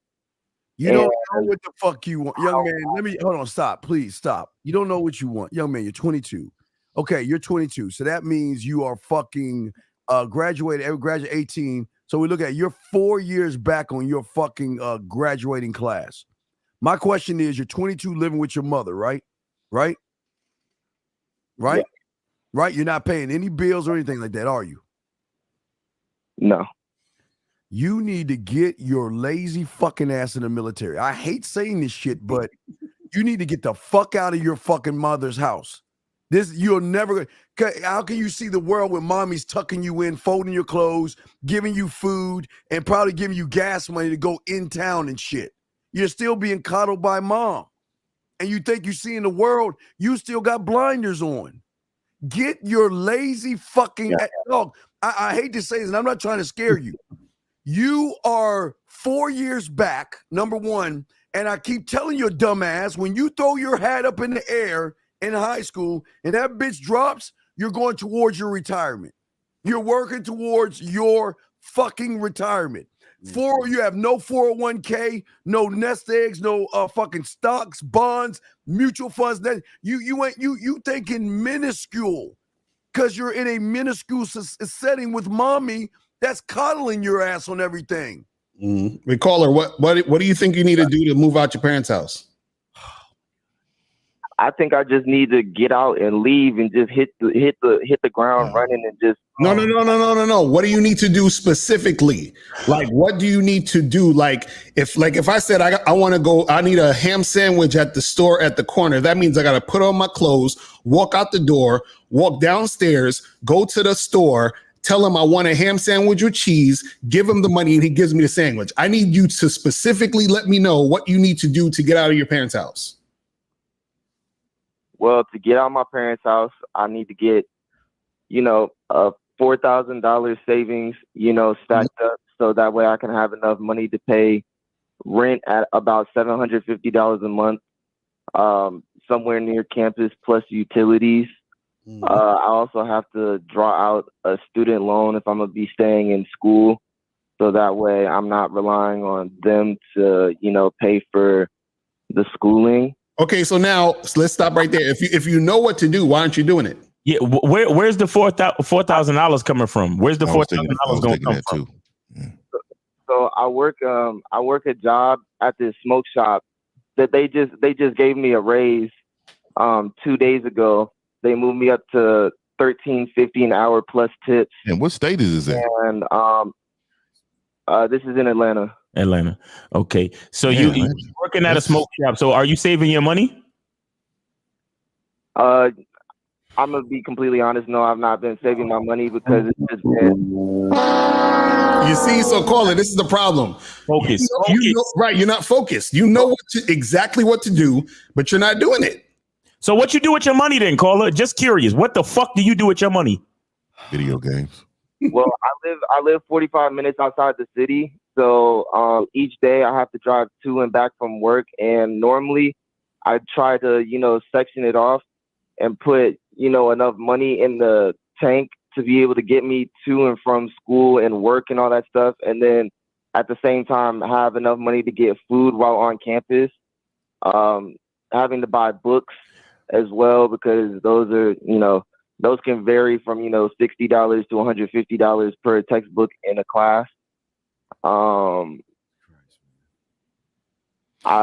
So good because I have been smoking nicotine in the past, but since I work in the smoke shop, I've been getting those for free. So that took a lot of, that took a lot out the budget, took a lot off the budget. So let me say this, man. Let me say it's difficult. It's difficult for me. Hey, caller. So let me help you. So one quick question before I get into my spiel. Have you had a conversation with your parents on what the plan is for you moving out, or their plan on to help you move out? Have you had a conversation? The plan, okay, so yeah, the plan for what we were discussing between me and my parents to move out was they wanted me to, acquire the Hope Scholarship in school by, keeping my grades above a 3.0, which I've been doing. I've been, working on doing the homework and stuff like that. But I'm not going to get the Hope Scholarship till the end of this semester. And they said if I have my Hope Scholarship at the end of the semester, they would put up some of the money to put me in a dorm or a student. There it is. There it is. They want you to work for yourself. So, and that's great. So what I would tell you is, I tell my kids, I don't want to move it out until they have a house. Like, I don't need them to move. Like, don't be trying to get up out of here. I know you have aspirations and dreams. You can do them here, right? I want you to move with the investment. They're on all my credit, all my properties I have. They're on them, right? So their credit is ridiculous, right? And then one of them, my oldest, works for me now. So the thing is that he has a plan on moving, but the plan is always been since he was very young, and we're communicating about, hey, I don't want you to move when you're 18. Let me tell you why. This is the benefits. This is how we work, right? And his return, and when he became 18, he said, okay, this is what I want to do with my life. Can we devise a plan on how you can help me get there? Because he doesn't have the resources in order to do it yet. He's a young man. But this is the conversation.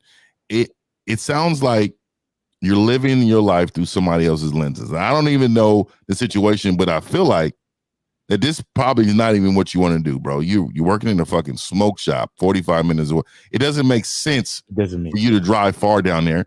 And if they want you to maintain a 3.5, I don't give a damn if you got to do Uber in the neighborhood or whatever cut some lawns or something. Why spend money to go so far when you can make something locally for yourself while you go to school? 3.5 is hard to maintain in college. I don't know. I'm sure you understand that, but when I was there, the hours you put in. Your school is near the smoke shop.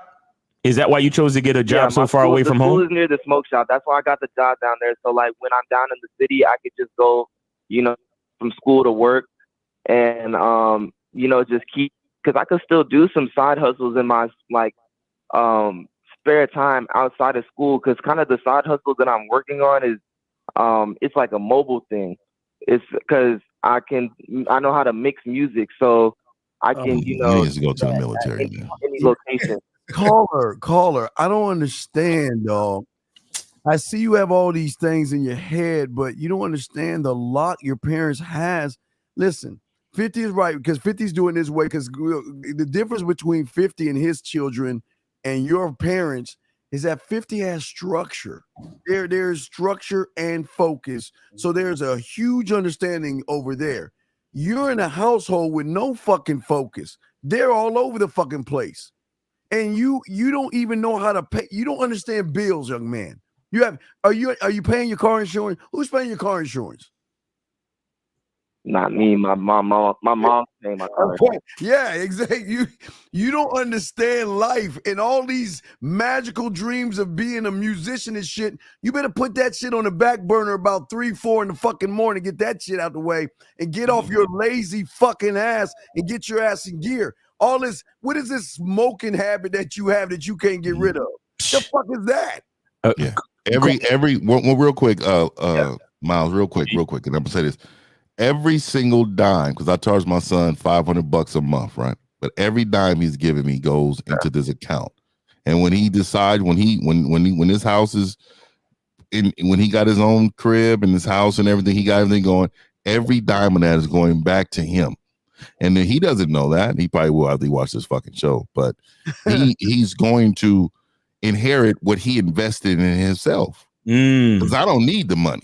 Yeah. So what I'm saying to you is this is what parents do. So maybe you need to have a conversation with your parents or get a coach, man. Like you need some help because your parents obviously can't coach you the right way, like Steve was saying, man. Call it. Have your parents ever told you anything about a mutual fund or a IUL or any type of investment vehicle to compound interest your money? That's smart, Miles. Compounding interest in money, I didn't really learn that. Have your parents told you anything about? Have your parents told you anything about this? Yes or no? No. Okay, that's all I need, bro. This is why we need to be men.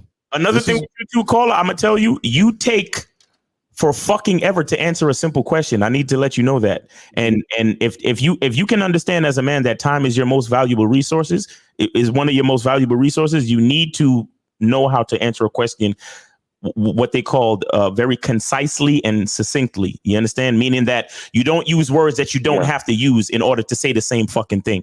You get me?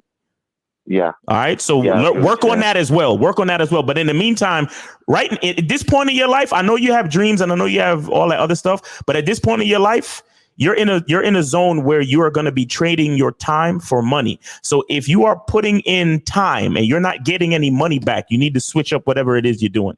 You understand? So all that music shit, that's cool. And you can keep it as a hobby or whatever in the background. But unless you are not getting money for your time, it doesn't make sense right now. You understand? And you need to go to realgamenotheory.com and possibly get yourself a coach. You say you spoke to Steve a couple of times, maybe stick with him.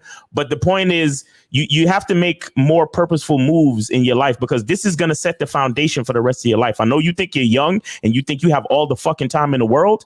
But for example, it took me and Lucario damn near 20 plus years to really build what we have now. It took us for fucking ever. You understand what I'm saying? And if we, you said earlier that you took a gap year off to figure out what you're trying to do.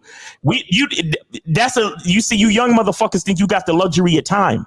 You really think you got the luxury of time? You understand? And I know you know about P&B. He got took off of here at age 30. You understand what I'm saying? He was just lucky enough to have made it big, but not that don't happen for everybody.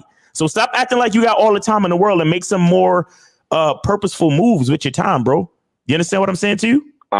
Yeah, you can't go in the military because you're gonna do a drug test and you're gonna fail that shit. So you can't go in the military. You smoke weed?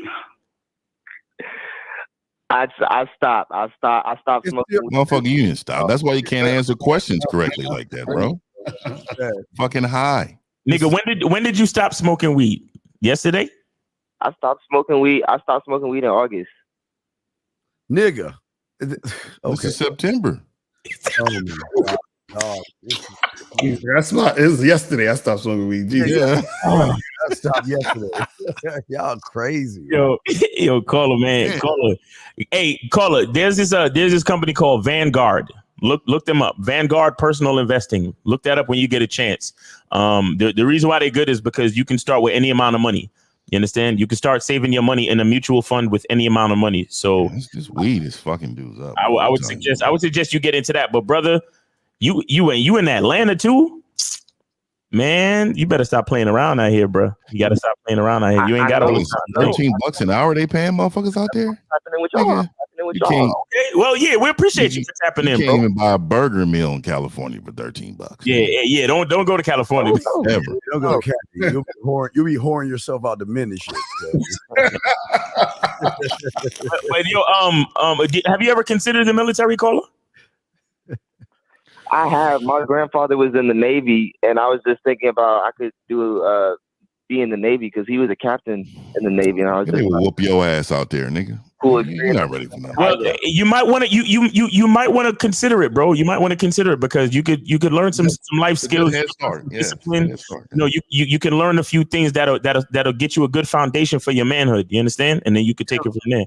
He needs to get the fuck out of the house. It's a prison there. He can't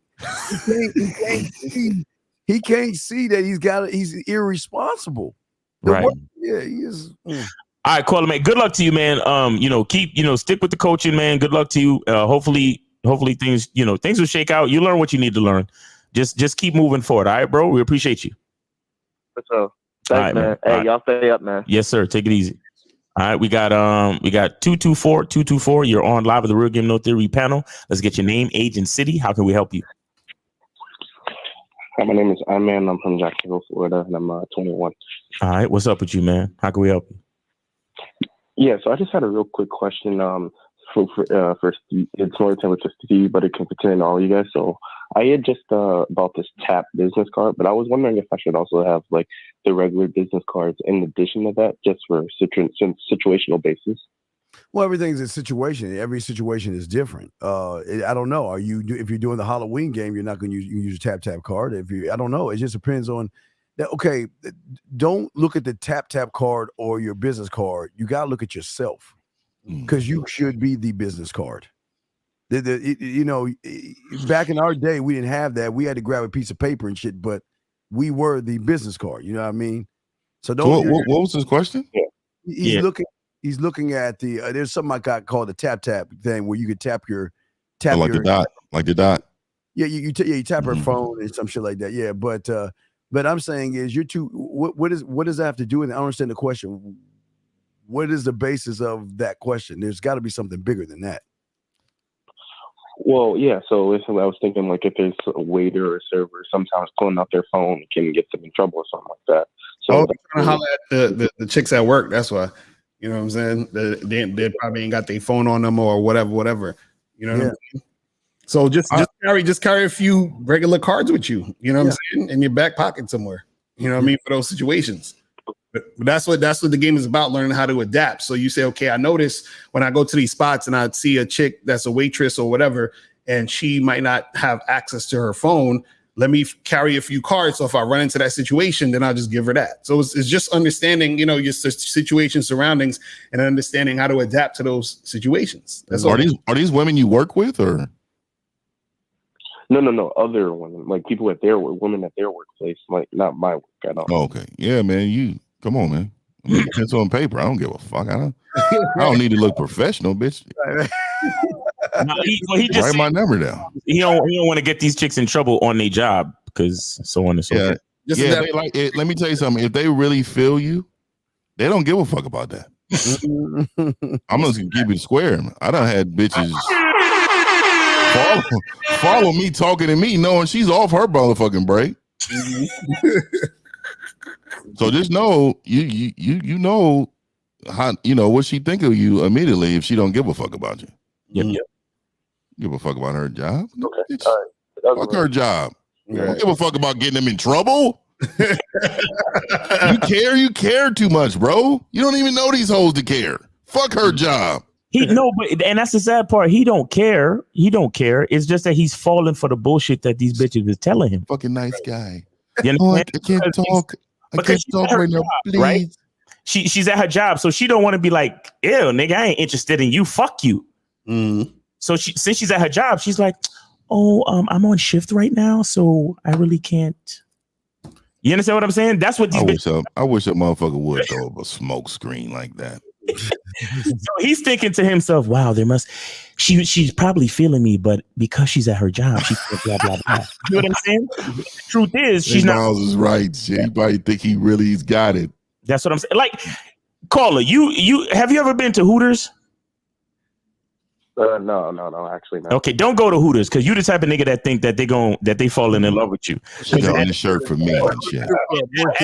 At Hooters, they gonna flirt with you crazy. They gonna touch you. They gonna hug you, laugh, and smile with you. And you do that shit in there? Yeah, restaurant full of strippers. Yeah.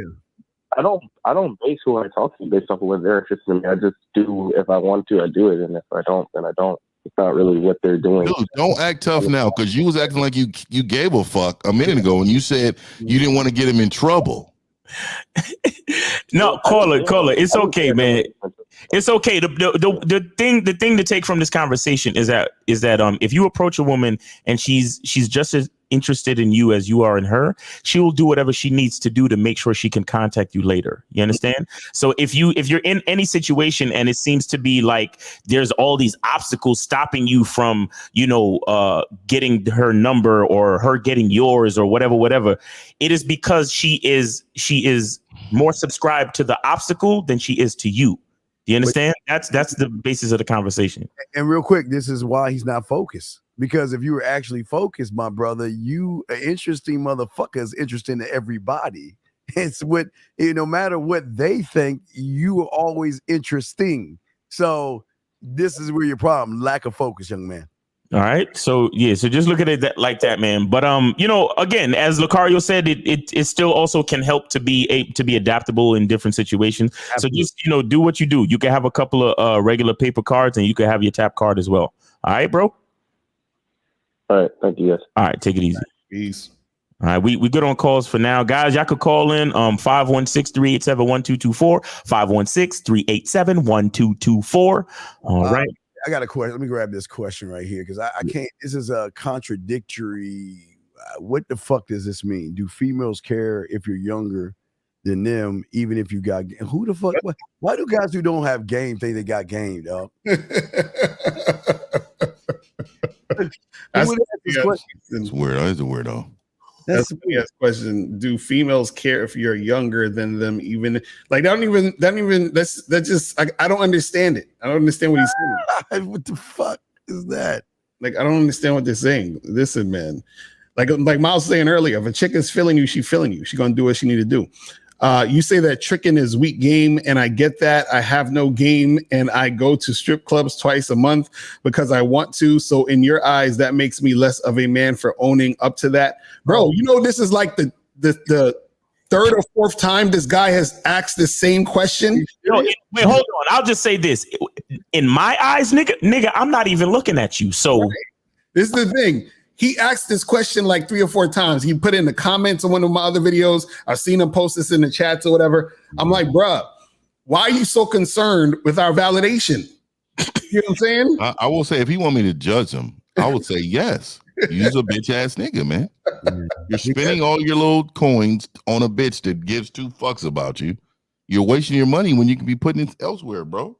I promise you, you can do something else with that money. You says I go to strip club twice a month because you want to. Why do you want to? Why do you want to? Why not get a bitch that's feeling you to fucking strip for you in your house? Why not get a lap dance in your house? But see, the thing is, he got to rephrase that statement or whatever. He says, I go twice a month because I want to. No, you go twice a month because you have to. That's two different things. That's what that is.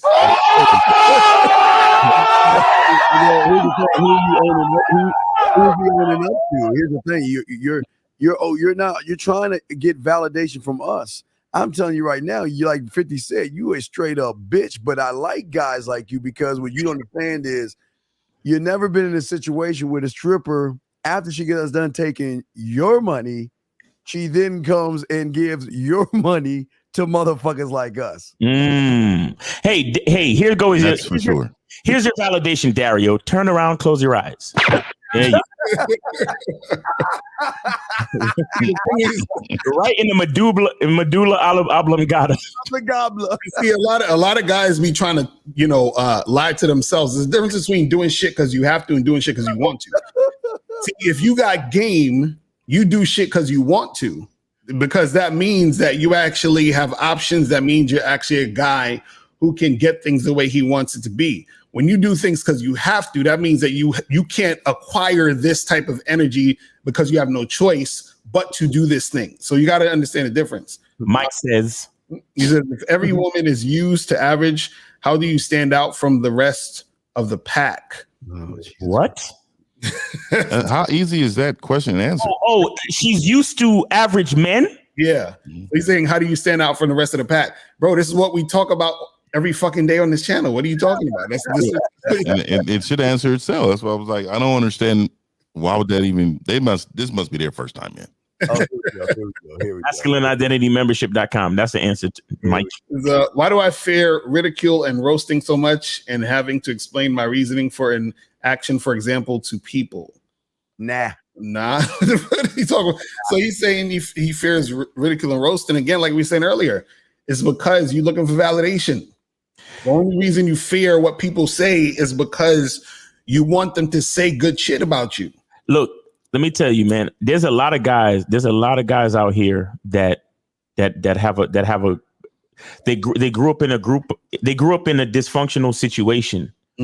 And sadly, you have a lot of guys that grow up in dysfunctional families where everybody in their family is insecure. So everybody in their family like roasts them and rags on them.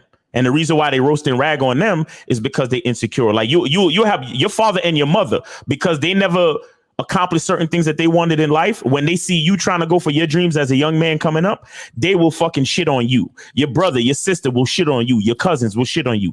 And then they get so used to that type of love, though it's dysfunctional. They get so used to that type of relationship dynamic. When they make friends in school, junior high school, so on, they attract people who every time they're trying to do something positive in their life, they get roasted by their quote unquote friends. You see what I'm saying? And this dysfunction builds on top of itself. So then you have these guys, they come out into the world and, oh shit, I'm supposed to try to talk to women. I'm supposed to try to attract women. I'm supposed to believe in myself. When for the last fucking 18 years of my whole life, the people that love me, all they do is roast and ridicule me.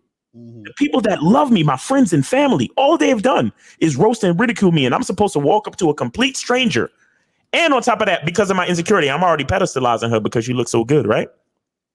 I'm supposed to talk to her. I'm supposed to dress a certain way, be a certain way, act a certain way, be confident, have a masculine identity. I'm supposed to do all these things when all I've ever known is being roasted. That's why these guys, they be like, yo, when I'm out in public and I see a girl, I'm so afraid to talk to her because I feel like everybody's staring at me. So if I talk to her, ass nigga, man, rejects me, I'm just gonna want to dig a hole and crawl into it because I'm so insecure and so afraid. I always think people is looking at me and shit though. I like it. I love this shit. I'm the guy. Exactly. Yeah. That's the difference between a confident person and an insecure person. It's like, that's right, nigga, look at me. Because I'm what you wish you could fucking be. So you should be looking at me. But then you got the insecure. It's like, oh my God, they're looking at me. They're all gonna laugh at me. Oh my God. You see what I'm saying? So everybody who is who relates to my scenario, get some coaching, man. Go to Real Game No Theory. We need to talk. We really need to talk. You understand? Get some fucking coaching. All right. So we got 540-540. You're on live with the Real Game No Theory panel. Let's get your name, age, and city. How can we help you? How you doing, gentlemen? My name is Malachi Brown, calling from Stafford, Virginia, and I am 24 years old. What's up, Malachi? How's it going, man? What's your question? All right. So I have a problem. There's a woman I've been managing for 5 months now. She's actually last night.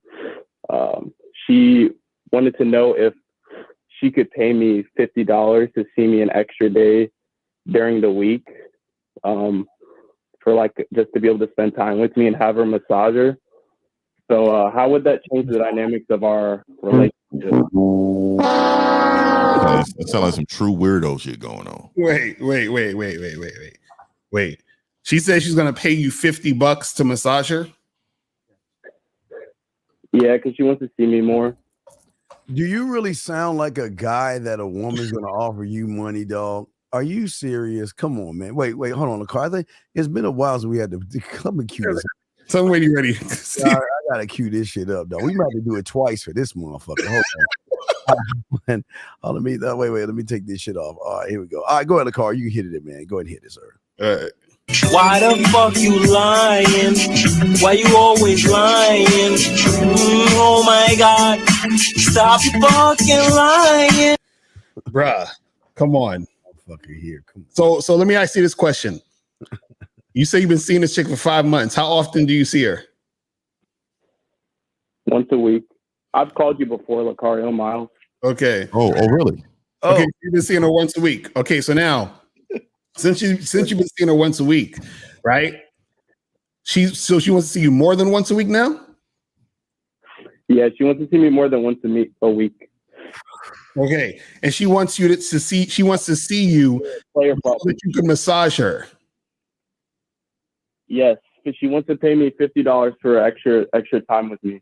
Are you a professional masseuse? That changed the dynamics of the relationship. Hold on, are you a professional masseuse? No. Okay. When she said this to you, was she joking or was she serious? No, she's being dead serious. Nah, he's serious, man. Come on, man. He's dead real, man. Are you fucking?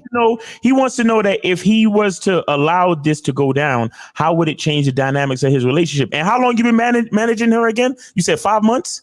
5 months. Okay, so they 5 months in. I've been seeing her once a week. And you've been seeing her once a week consistently? After once a week, and after around the 3-4 month mark, I started giving her more than just dick. So we started going out on dates to places that I like to go to. Okay.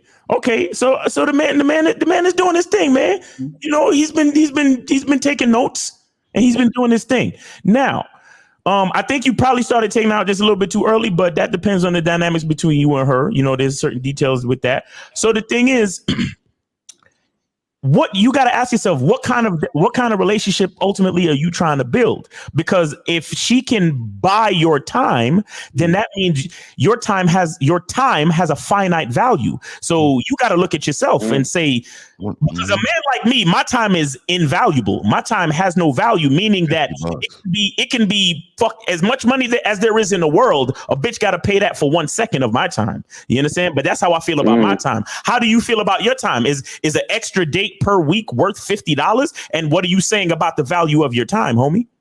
But Miles, is this important? Is he the manager? Are you managing this woman, or y'all work together? And that's what he said. He's managing her. Motherfucker, you care about your job. So was it 4 times 20? No, so that means you hit it. That means you hit it. That means you hit it 20 times. If it's once a week, for 5 months, 20 times, right? But wait a second. So what I'm saying, so what I'm saying is, you said what? Add up. Wait. There's 4 months there's 4 weeks in a month, homie. You said it's been 5 months. So that's, you said, 5 months. You said I hit it 20 times. Yeah. But You can't be serious. Do you 4 times 5 is No. caller. Hold on, caller. Hold on, caller. What's 5 times 4, homie? No, my bad. Okay, take it easy. Just take it easy, homie. We're trying to help you, so take it easy. That's all. But does he value your job? Caller, do you value? How long you been on your job for? No, I don't think it's a coworker. I think he meant managing her as if that's his girl and he's managing her. It's not a job thing, Steve. Right. Wait. So caller, let me ask you this: why would she pay you $50? That's what for you to manage, for you to massage her, and not for you to come through and fuck?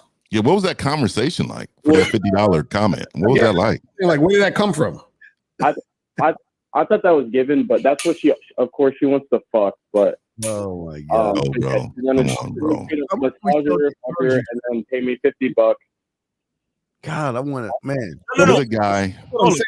That's why I asked you. That's why I asked you, was she joking? Because to me, it sounds like you don't understand like sarcasm or something. Right. But caller, listen. Hold on, caller, listen. Hold on. When did she say this? Tell me when she said this. Yesterday. Okay. Oh, all right. So y'all was chilling. Yeah. What happened? Y'all just finished fucking? Yes. Okay. So y'all just finished fucking. Y'all sitting there chilling, whatever. And then what led into what was said right before she said that? Right. I was getting ready to leave. Okay. And then she almost started crying. Like she started tearing up. And I had to tell her, like, let me tell you something. I need you to. So what she's saying, your dick's only worth $50. That's what she's saying to you, right? I haven't done it yet. So I haven't done it yet. I'm asking you, how would that change? What was your response to her when she said something about $50? Yeah, you haven't done it yet, but you must have had a response. So what was your response when she said it? I said, I'll think about it. You think about. I want to know. Wait, so you was about to leave and she started crying. What was she crying about? It was because she wants to see me more. So she wants to Cue it up. Wait. Cue it up. Hold on, because I'm trying to get this something missing in this situation that you're not telling us. So you finish fucking. You're putting on your clothes. You're about to leave. You're walking to the door. Then is that when she said, "Hey, I'll pay you $50 for a massage"? Is that when she said it? No. It wasn't. It was when I was putting my clothes on. Okay, when you was putting your clothes on, she's looking at you and she says, "Hey, can I pay you $50 so you can come and massage me?" Yes, like literally, just like yes. And then what did you say to that? I'll think. I said I'll think about it. And then what did she say after that? She said, "Okay." She accepted it. Are you raw dogging her? Yes. Oh my god, damn. Wait, caller, wait. You fucking what, bro? Yes. Oh Jesus. Anyway, you know what? That's your business, nigga. Fuck that. Okay, so now hold on real quick. I gotta ask him this. Yeah, go ahead. When you were this is really I think what's going on here. Check this out. You said after 3 months you started taking her on dates. What at what point, like what did y'all do? We went to. So I told you guys, you and Miles this before, but I took her to a boba tea shop, and then after the boba tea shop, we went to a sex shop. Okay. And I had her. She actually bought some. I had her buy she bought a toy and then some massage oil. She said that she was into that kind of stuff. So took her to the sex shop, did that, went back home and to her place and did our thing. The second date, we went to. I actually picked up sushi. So. Picked up sushi, brought it to her place. First we fucked and then ate. Mm-hmm. After that, okay. Sushi to a bitch. He's doing all right though. Keep going. And what else happened? Another night we went to an arcade bar. But every time I see her, basically every time we go out, I'm always fucking her before we actually go out. So I'm making sure that the sexual dynamics are still there, and it's not. Okay, now I'm gonna tell you where you fucked up. So now it's going on the 4th and 5th month, right? So you said so you're telling me within the last 2 or 3 times y'all fucked within this month or last month, you went out every time, or you just fucked and then kept it pushing? Yes. Y'all went out. Y'all went out each time. There was one time where I just fucked her and then raw left, but. And when was that? When did you do that? That was 2 weeks ago. Okay, this is what I'm saying. I'm compiling the ways that you fucked up because I want you to teach you something. Now, what I want to say is this, right?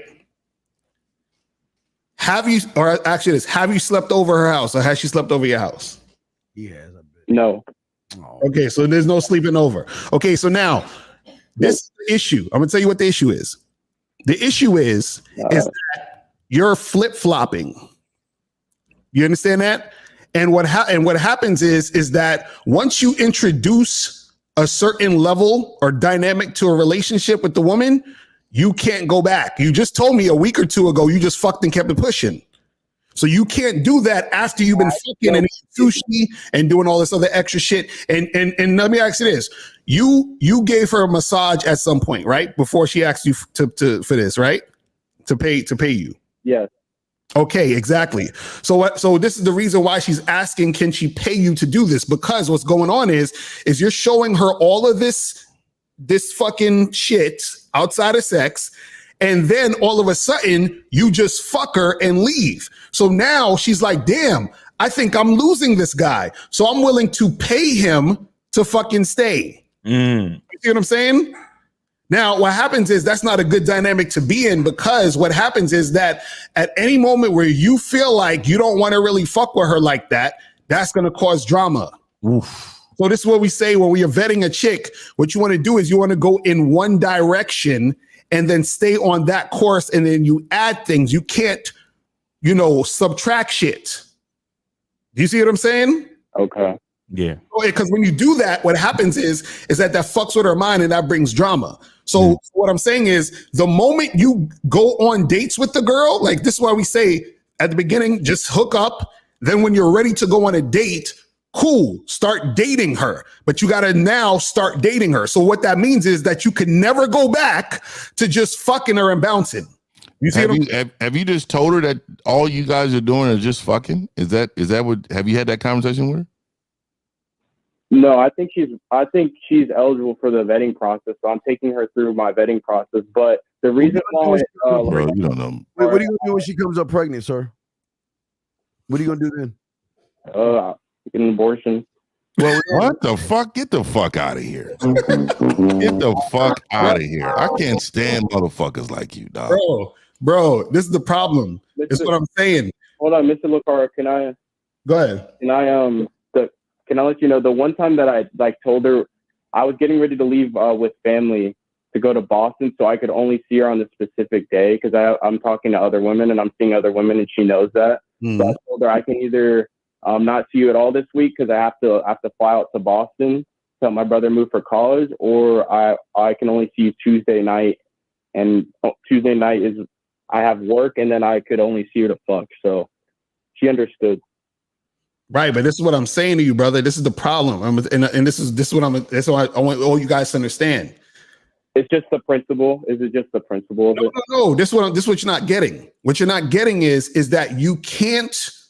Okay, think about it this way, right? If I paid you $50 an hour to work at my company, right, and I keep paying you that, I get where you're going. All of a sudden, I say, hey, I'm going to pay you $30 this month. How you gonna feel?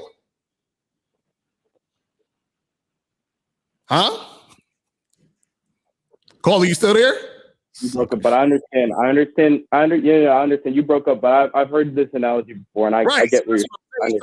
So now check this out. If I'm paying you $50, the next thing I got to do is pay you $60. Do you see what I'm saying? I can't go backwards, because as soon as I go backwards, there's going to be issues. So what I'm saying is you're going backwards. See, now I personally would tell you, listen, you too early started adding all this other shit to the relationship. But but as soon as you add things, you have to stay at that level or put more in. You cannot add things and then go back. That's what I'm trying to tell you. And that's what you did. And you got to think about the bitch level of mentality. If she's offering money, there's something wrong with this woman. But that's what I was about to get into. Because, caller, what do you like? If she's willing to offer you money, then you need to be like, fuck $50. I need you to, like, what do you do with your life? What do you need to happen in your life? Make her do that shit. Yeah, I don't. It's something wrong. It's something about it. See, and I just don't believe it. I don't know. Maybe that's it. You know, if one of these guys on the panel told me that, I'd be like, oh, my niggas is out.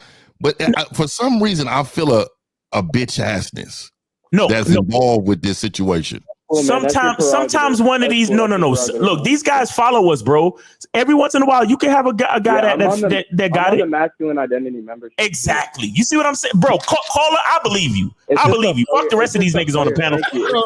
This is the thing. I believe him, but he's fucking up, and I'm gonna tell you why you fucking believe that. Because this goes to what 1950 is saying, is that this woman offering you money seemed like it would be some cool player shit.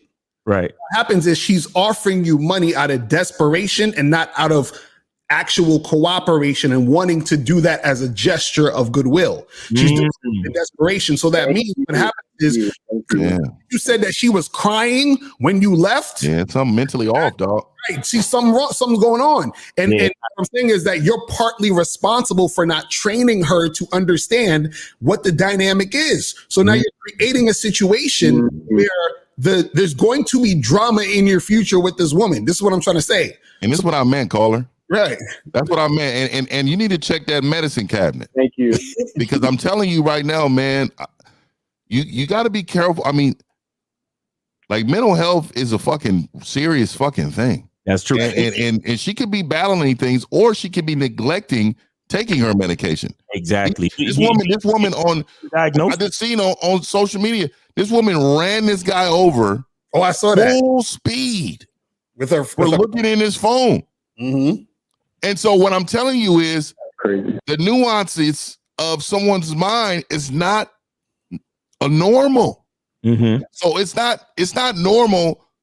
I mean, it's normal for a woman to want to offer themselves and everything they have to a man of value. Mm-hmm. There's nothing wrong with that. But the way they present it is something that you need to take heed to, because the crying, like I done been with women that crying through the dick, right? When you giving them dick, they get to being.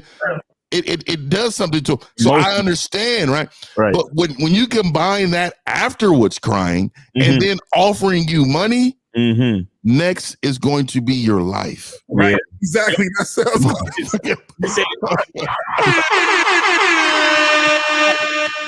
So in essence, you know, her offering you money for your time is low key disrespectful, but also low key dysfunctional. It's my fault. You understand? And what Lucario said is correct. But see, the other thing too is your man, and this goes right back to the title. It's you have to stay focused. And that's going to affect her level of focus, because a woman should want you. She should want you to the extent that she does feel emotional about wanting to see you. However, if it's been 5 months, she should have got used to the rhythm of that once a week situation. Exactly. Right. And she should be at the point where she is like confident and comfortable in what you have going on with her. Like Lucario said, there's something that happened. There's something that you did that put her in that emotional state. Unless it's just something wrong with her, like I tell you, if he was flip-flopping, he was talking about. You understand? There could be something wrong with her as well. You might want to, like you said, check her medicine cabinet, see if she's been diagnosed. See if does she go to therapy? Do you know anything about that? No, she doesn't. I don't know of anything. I know though that her actually, I'm not gonna put this on. All right, fine. She don't know who the fuck you are. She don't know who you calling in. Tell us. Dude, I just said my name and. No, you're fine. You're fine, bro. You're fine. You're fine. It doesn't matter. It doesn't matter. It doesn't matter. It doesn't matter. It's okay. Listen.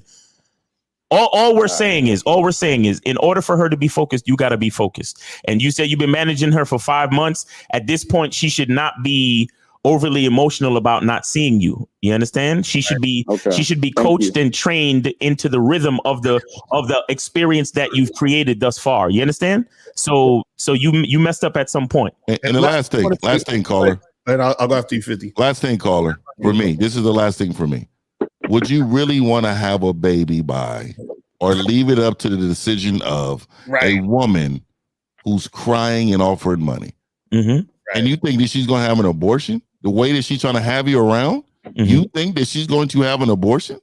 And for you to even think that that's an option shows you how weak of a man you are. And see, I'll say this real quick again. I want you guys to really understand this vetting process shit. Yeah. Remember, if you when you first meet women, like we're just hooking up, we're having fun, having sex.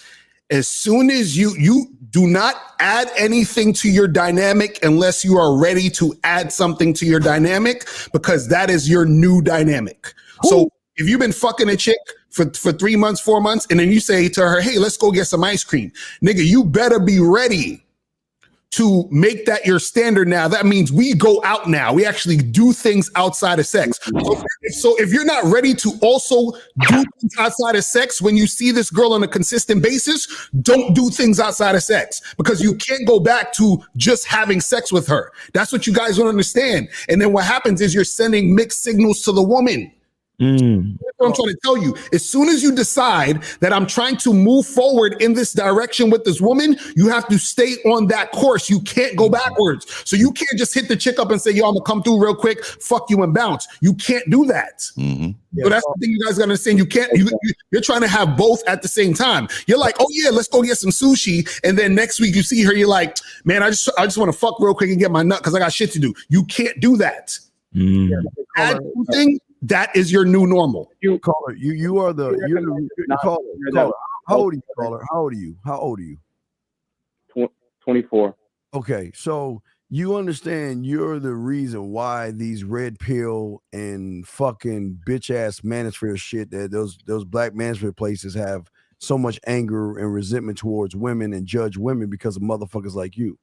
Because you know, like 50 said, you know that woman's not gonna abort that baby. But yet you still having unprotected sex with her, because you know as soon as you tell her I want an abortion, she says no, you're just gonna dump her ass, right? So you are creating what those fucking red pill motherfuckers are despising, because of motherfuckers like you. Because you can't keep. Listen, why do you not value your dick enough to wrap it up? Why are you fucking her unprotected? That's how I don't know. Because I don't give a fuck all about all the other shit, because what you're creating is a knucklehead that we got to deal with in fucking 10 years. You're creating that shit. You're going to be the creator of that shit. So why the fuck why can't you be responsible? You're right. He's not focused.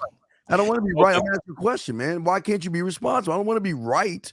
Why can't you be fucking responsible? Caller, stay focused, man. You got to stay focused. All right. I appreciate you. Thanks for calling in. We're going to get to the next call and take it easy. Thanks for being on the Masculine Identity membership, man. Yeah, there it is. He's a bitch ass nigga, man. You know what else too I wanted to say too? Like he probably, I'm glad he called. And this is why I believe him, because most niggas thinking, oh, my bitch offering money to see me. You understand? But he knew, because he understands the game that we taught him thus far, he knew that there was something slightly wrong with that shit. So let me call these niggas and see what they have to say. Exactly. Because the average nigga would have just been like, I'm the man. My bitch is offering me money to see me extra. Something wrong with that bitch. Wrong. You gotta be more responsible, though. Exactly. I mean, you're saying, because I see what you're saying, but these motherfuckers gotta be more responsible, dog. Y'all are creating the shit that we gotta clean up for y'all motherfuckers. That's fact. And I like what Lucario was saying too. Like, you know, what you do is going to be her expectation. So you can't go backwards.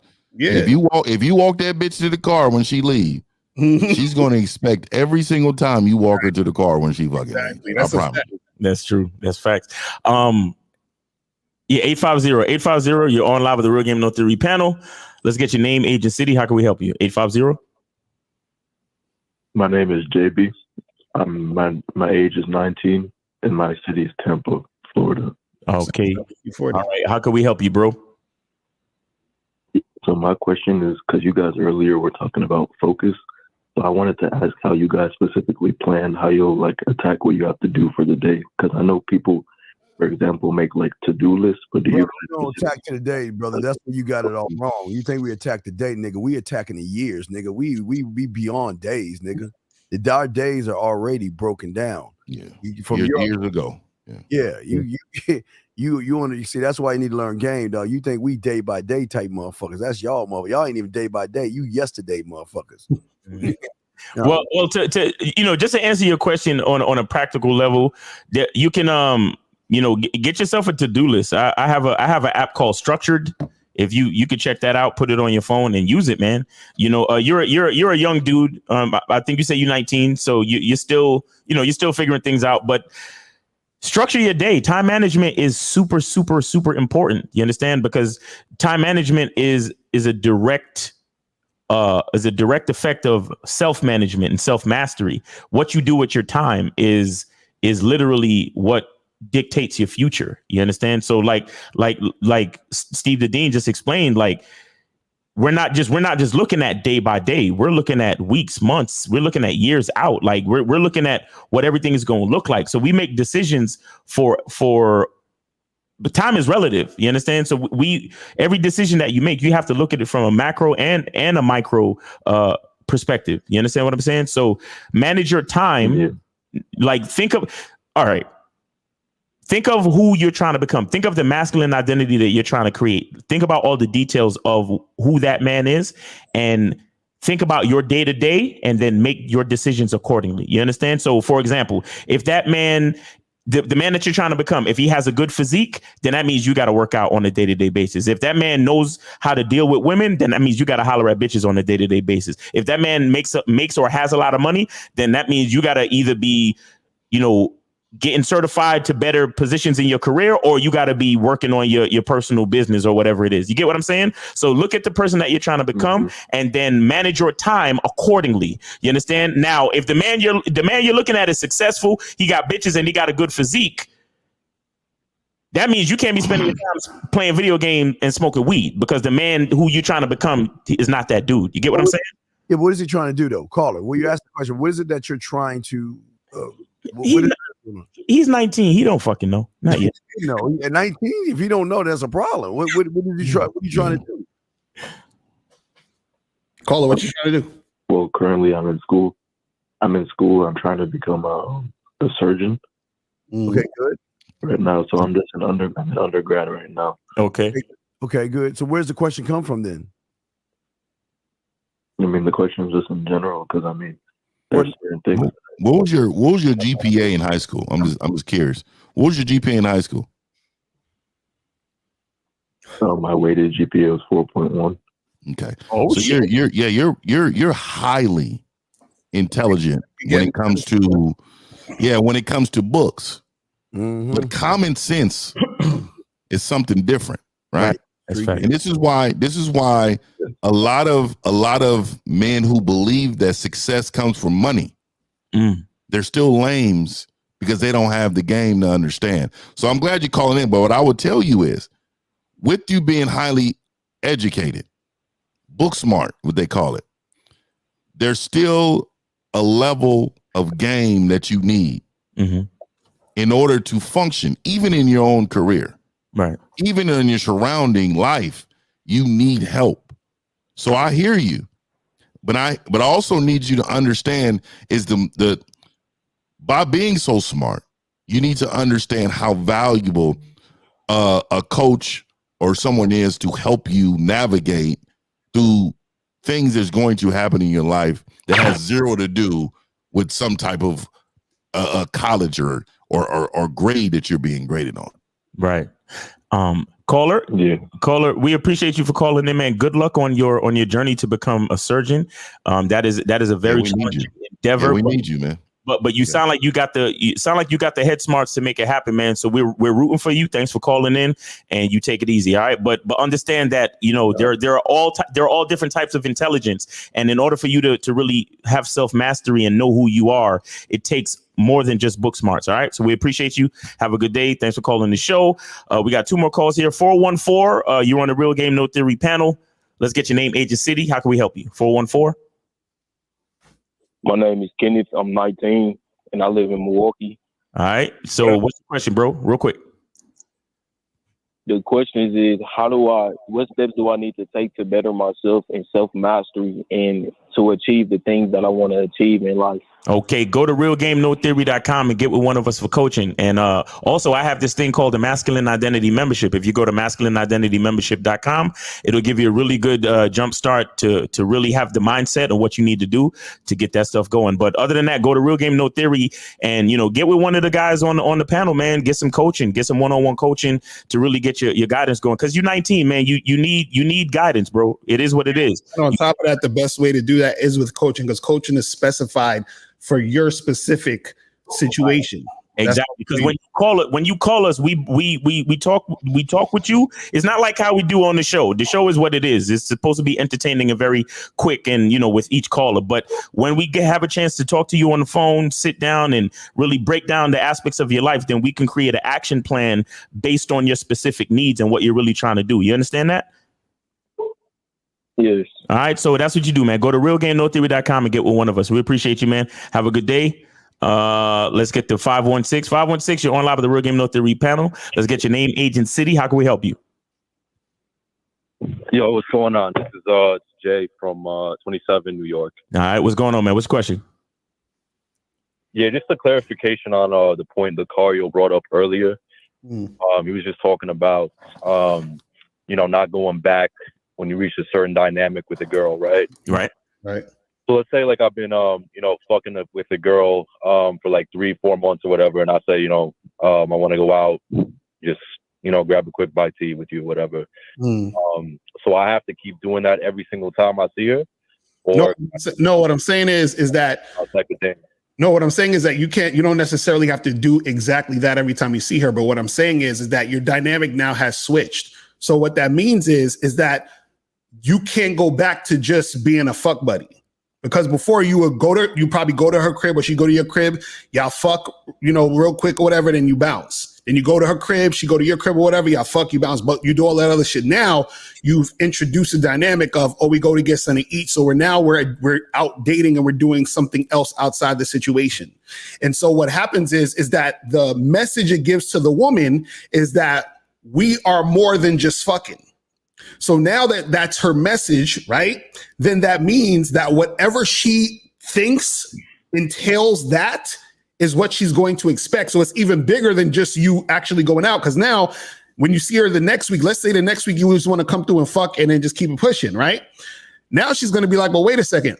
Why you got to leave so quick? Can we just chill for a minute? Can we talk? Blah, blah, blah, blah. Because she feels that she's at that level with you. Right. I'm saying because you took her out, you've done something outside of what you were doing.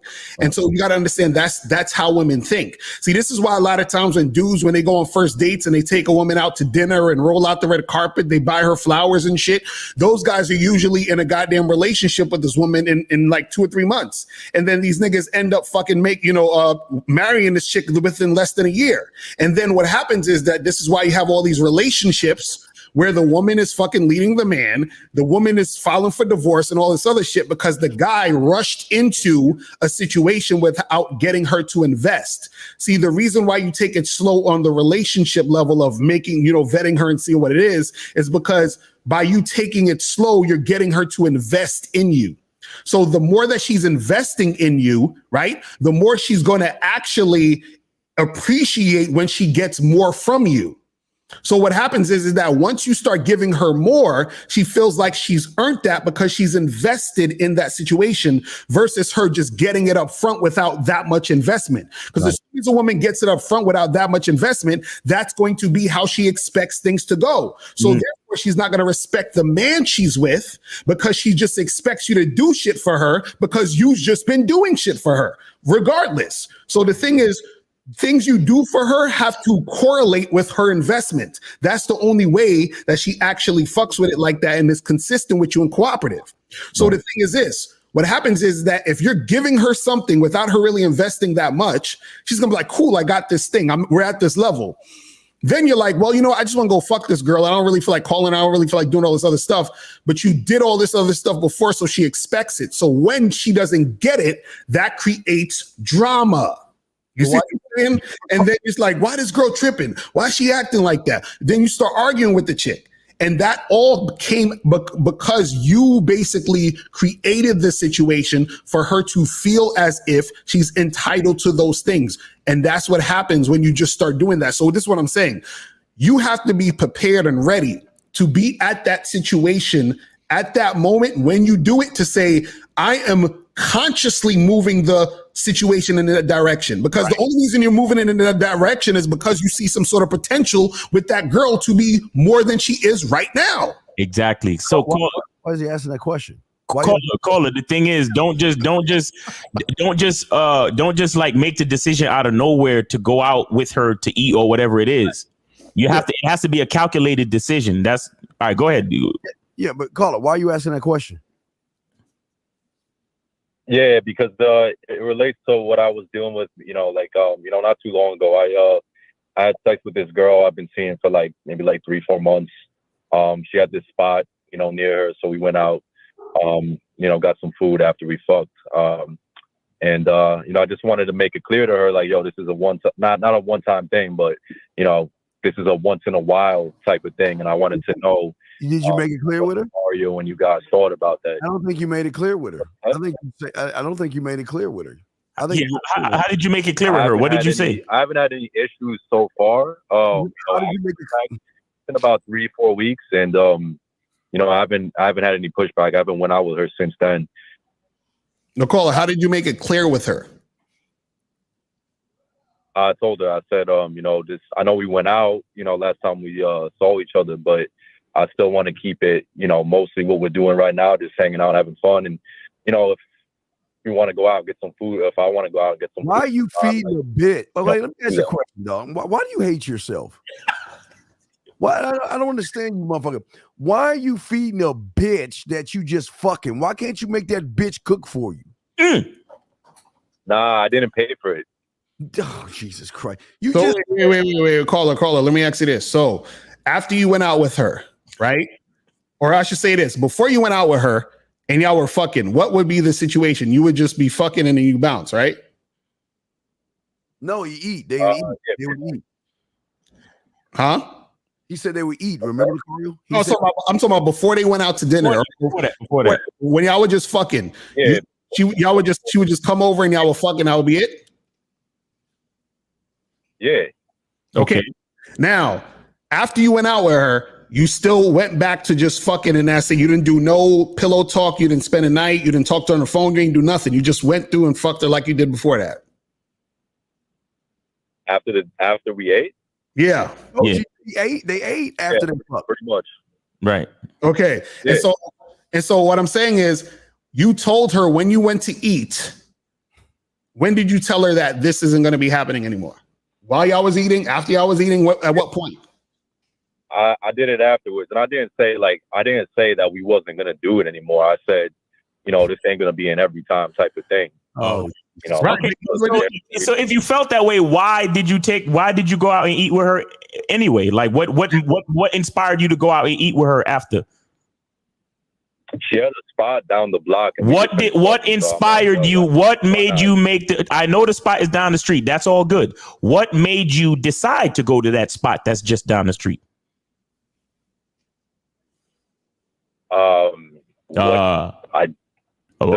Just in general, and also check this out. This is what you did. You told her we're going to do this once in a while, so it's still the same shit. Do you understand what I'm saying? So right now you have her on the hook. So guess what's going to happen? One day you're going to go over a house, y'all going to fuck, and you know what she's going to say? How come we can't go eat tonight? Right. Thank you.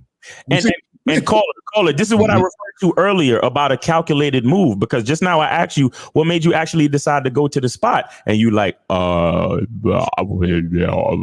see what I'm saying? So what we're saying is you lost focus. You just finished fucking and you were hungry and you knew there's a spot not too far from a crib and you like, let's go eat. Fuck it. That's losing focus, bro. And how long was you talking to her before you fucked? Before I fucked? Yeah.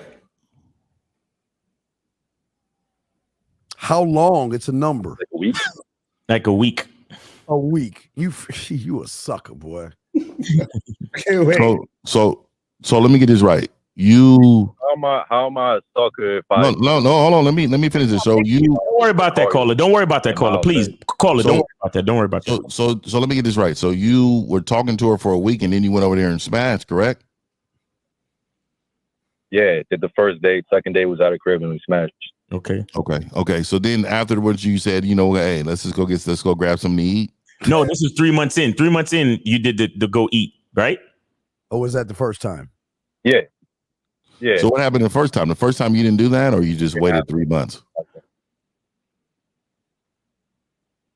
Yeah, about 3 months in. Wait, can I ask him a question? I think I'm about to ask the same thing, Carl. Go ahead, though. Hold on. Aren't you the same guy who called in that you was talking about checking your girl phone? Nah, that's not me. Nah, he got a similar voice. Okay, but for the first 3 months though, it was just going over and smashing, and that's it. Okay, right? Change the dynamics. Yeah. Okay. All right. Go ahead, 50. So when you decided, what value does she bring in life in order for you to feel like you needed to start making things public?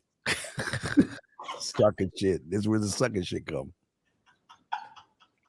I mean, she's playing her role exactly the way she's supposed to do. All she's doing is laying on her back. So what I'm saying, what value is she bringing you in order for you to go public with this woman? You get what are you understanding what I'm asking you? Oh, you suck of shit. Okay, so you probably don't know what I mean. All right. So there's levels to this, right? There's levels to this. Laying on her back is zero value. Zero. There's zero value laying on her back. So what I'm asking you is, what has changed in order for you to feel like, okay, you deserve to go out and get something to eat with me now? Because he falls. What changed? His feelings. Oh, I see what you're saying. Yeah, exactly. I got me food before and stuff like that. But we just ate at her place. But wait, hold on. Hold the fuck on, nigga. Didn't I just ask you? I said, were you doing anything else besides fucking? And now all of a sudden she bought you food at your place? I told you, sucker shit. Nah. She had gotten food like before, like I even came to smash or whatever. And she had it there for me, asked me if I wanted some food. So she got like food and I just ate and then we smashed. Okay, that's what I'm talking about, bro. You've already done, bro. You're already in the fucking thick of this, my nigga. That's what I'm trying to tell you, man. So what I'm saying is that understand this. Your day is coming. What I mean is the day when she starts flipping out is coming, bro. It's bubbling up. You're preparing. See, y'all be thinking that I'm talking about the shit's gonna happen automatically. No, it's gonna be that one time you come over to smash, and you just trying to leave, and she gonna flip the shit on you. She gonna offer you $50. Right, exactly. You know what I'm saying? So what I'm saying is you're preparing the fucking situation to blow up in your face. That's what I'm saying, because you're in these situations, right, where you're adding all this other stuff and she hasn't actually earned that spot yet. Yeah, what if you asking? What have she done? And that's why I said some sucker shit, because you can't even answer the fucking question. That's why I said you want some sucker shit. Yeah, man. What the fuck has she done, caller? To move her. I see what you're saying now. Yeah, Lucario. If you was hungry, you could have just went to that store by yourself. Exactly. That's what I was gonna say. After y'all finished fucking and you was like, yo, I'm hungry, you could have been like, all right, shorty, peace. And you could have said to yourself, yo, I'm hungry, I'm gonna go stop at that spot by her crib. And you could have went by your fucking self, homie. That's why I said, what made you, like 50 asked you, what made you change? Like, what made you want to be like, take the shit public and bring her out to that spot? You understand what I'm saying? Like, and you had no really good answer for that. And that's what Lucario was talking about. Get caught up. Changing the dynamics, and you're not even doing it consciously. In love. Yeah, I don't think a bitch should. I don't want her in my presence if she hasn't earned that right. Right. And like, if I'm just I'm telling you right now, it's something about a bitch you just fucking, and then all of a sudden just change into something different.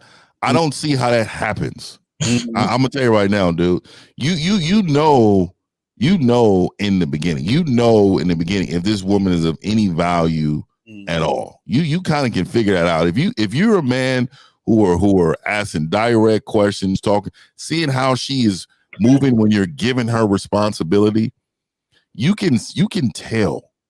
So I don't know why you need to just be smashing and all of a sudden we going to IHOP. He caught feelings. He don't want to admit he caught feelings for her, Phil. Yeah, he's in love with a stripper. Wait, are you hitting it raw, caller? Are you hitting it raw? You know. Oh yeah. Nah, I'm not. I just didn't see it as a big deal, but okay, caller. Listen. Everything is a big fucking deal. You hear me? Exactly. Everything. I swear they don't get it. Let me tell you why everything is a big fucking deal. Because time is relative. So it may not be a big deal now, but because time is relative, when like Lucario said, your day is coming.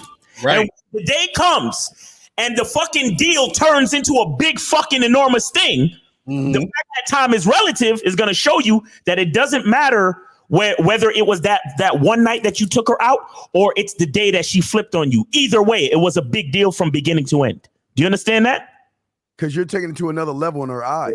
Right, exactly. Yeah. So he's probably was cuddling and everything after he fucked. He was cuddling. That's like if you said, yo, I was chilling with her and I had to stop by my mom's house to pick up some shit and I told her to come along. That's not a big deal. She's gonna be like, she's gonna tell her friend, girl, he took me to his mom's house. That mean that he must love me. You see how women's minds work? You don't just do shit with women. You see what I'm saying? Yeah. Everything you do means something. Yo, because you're contradicting yourself. What are you gonna do when she says I love you? I tell bitches I love me too. Yeah,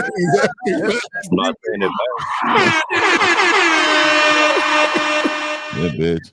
Caller, listen, man. Look, you look. I'll give you credit because I know you guys. You know, we be getting on y'all and all of this and all of that. I'll give you credit that you've been moving mostly right. You know what I'm saying? Like a good 80, 75, 80%. But the fact that you don't think shit is a big deal, that's your mistake, bro. Everything is a big deal. Because it's gonna happen. Like it's gonna happen where that one little thing that you thought wasn't a big deal is gonna turn into a big deal later. So it was always a big deal. It just didn't actually materialize into a problem until later. You get what I'm saying? But time is relative, bro. You see what I'm saying? That's why you got to be on point. You got to stay focused at all times as a man. All right, bro? All right, man. Thanks for the advice. Appreciate you for calling the show, man. Take it easy. And that's about it because we've been on overtime. So Facts. About it, man. Hey, real quick, man. Overtime right after the show. Yes. We're about to get into it. And it is an hour show. So don't be late. Actually, we about to go live in 5 minutes. 5 minutes. Y'all come through and everything. You know what I'm saying? Yeah. Me and 50 gonna make it happen. Who else coming through? All right, cool. Yeah, man. So guys, go to realgamenotheory.com, get with one of us for coaching, and we appreciate y'all. Shout out to the chat. Yeah, man. Shout out to K-Zag and Taekwondo too. You feel me? All right. So yeah. All right. Yeah. Peace.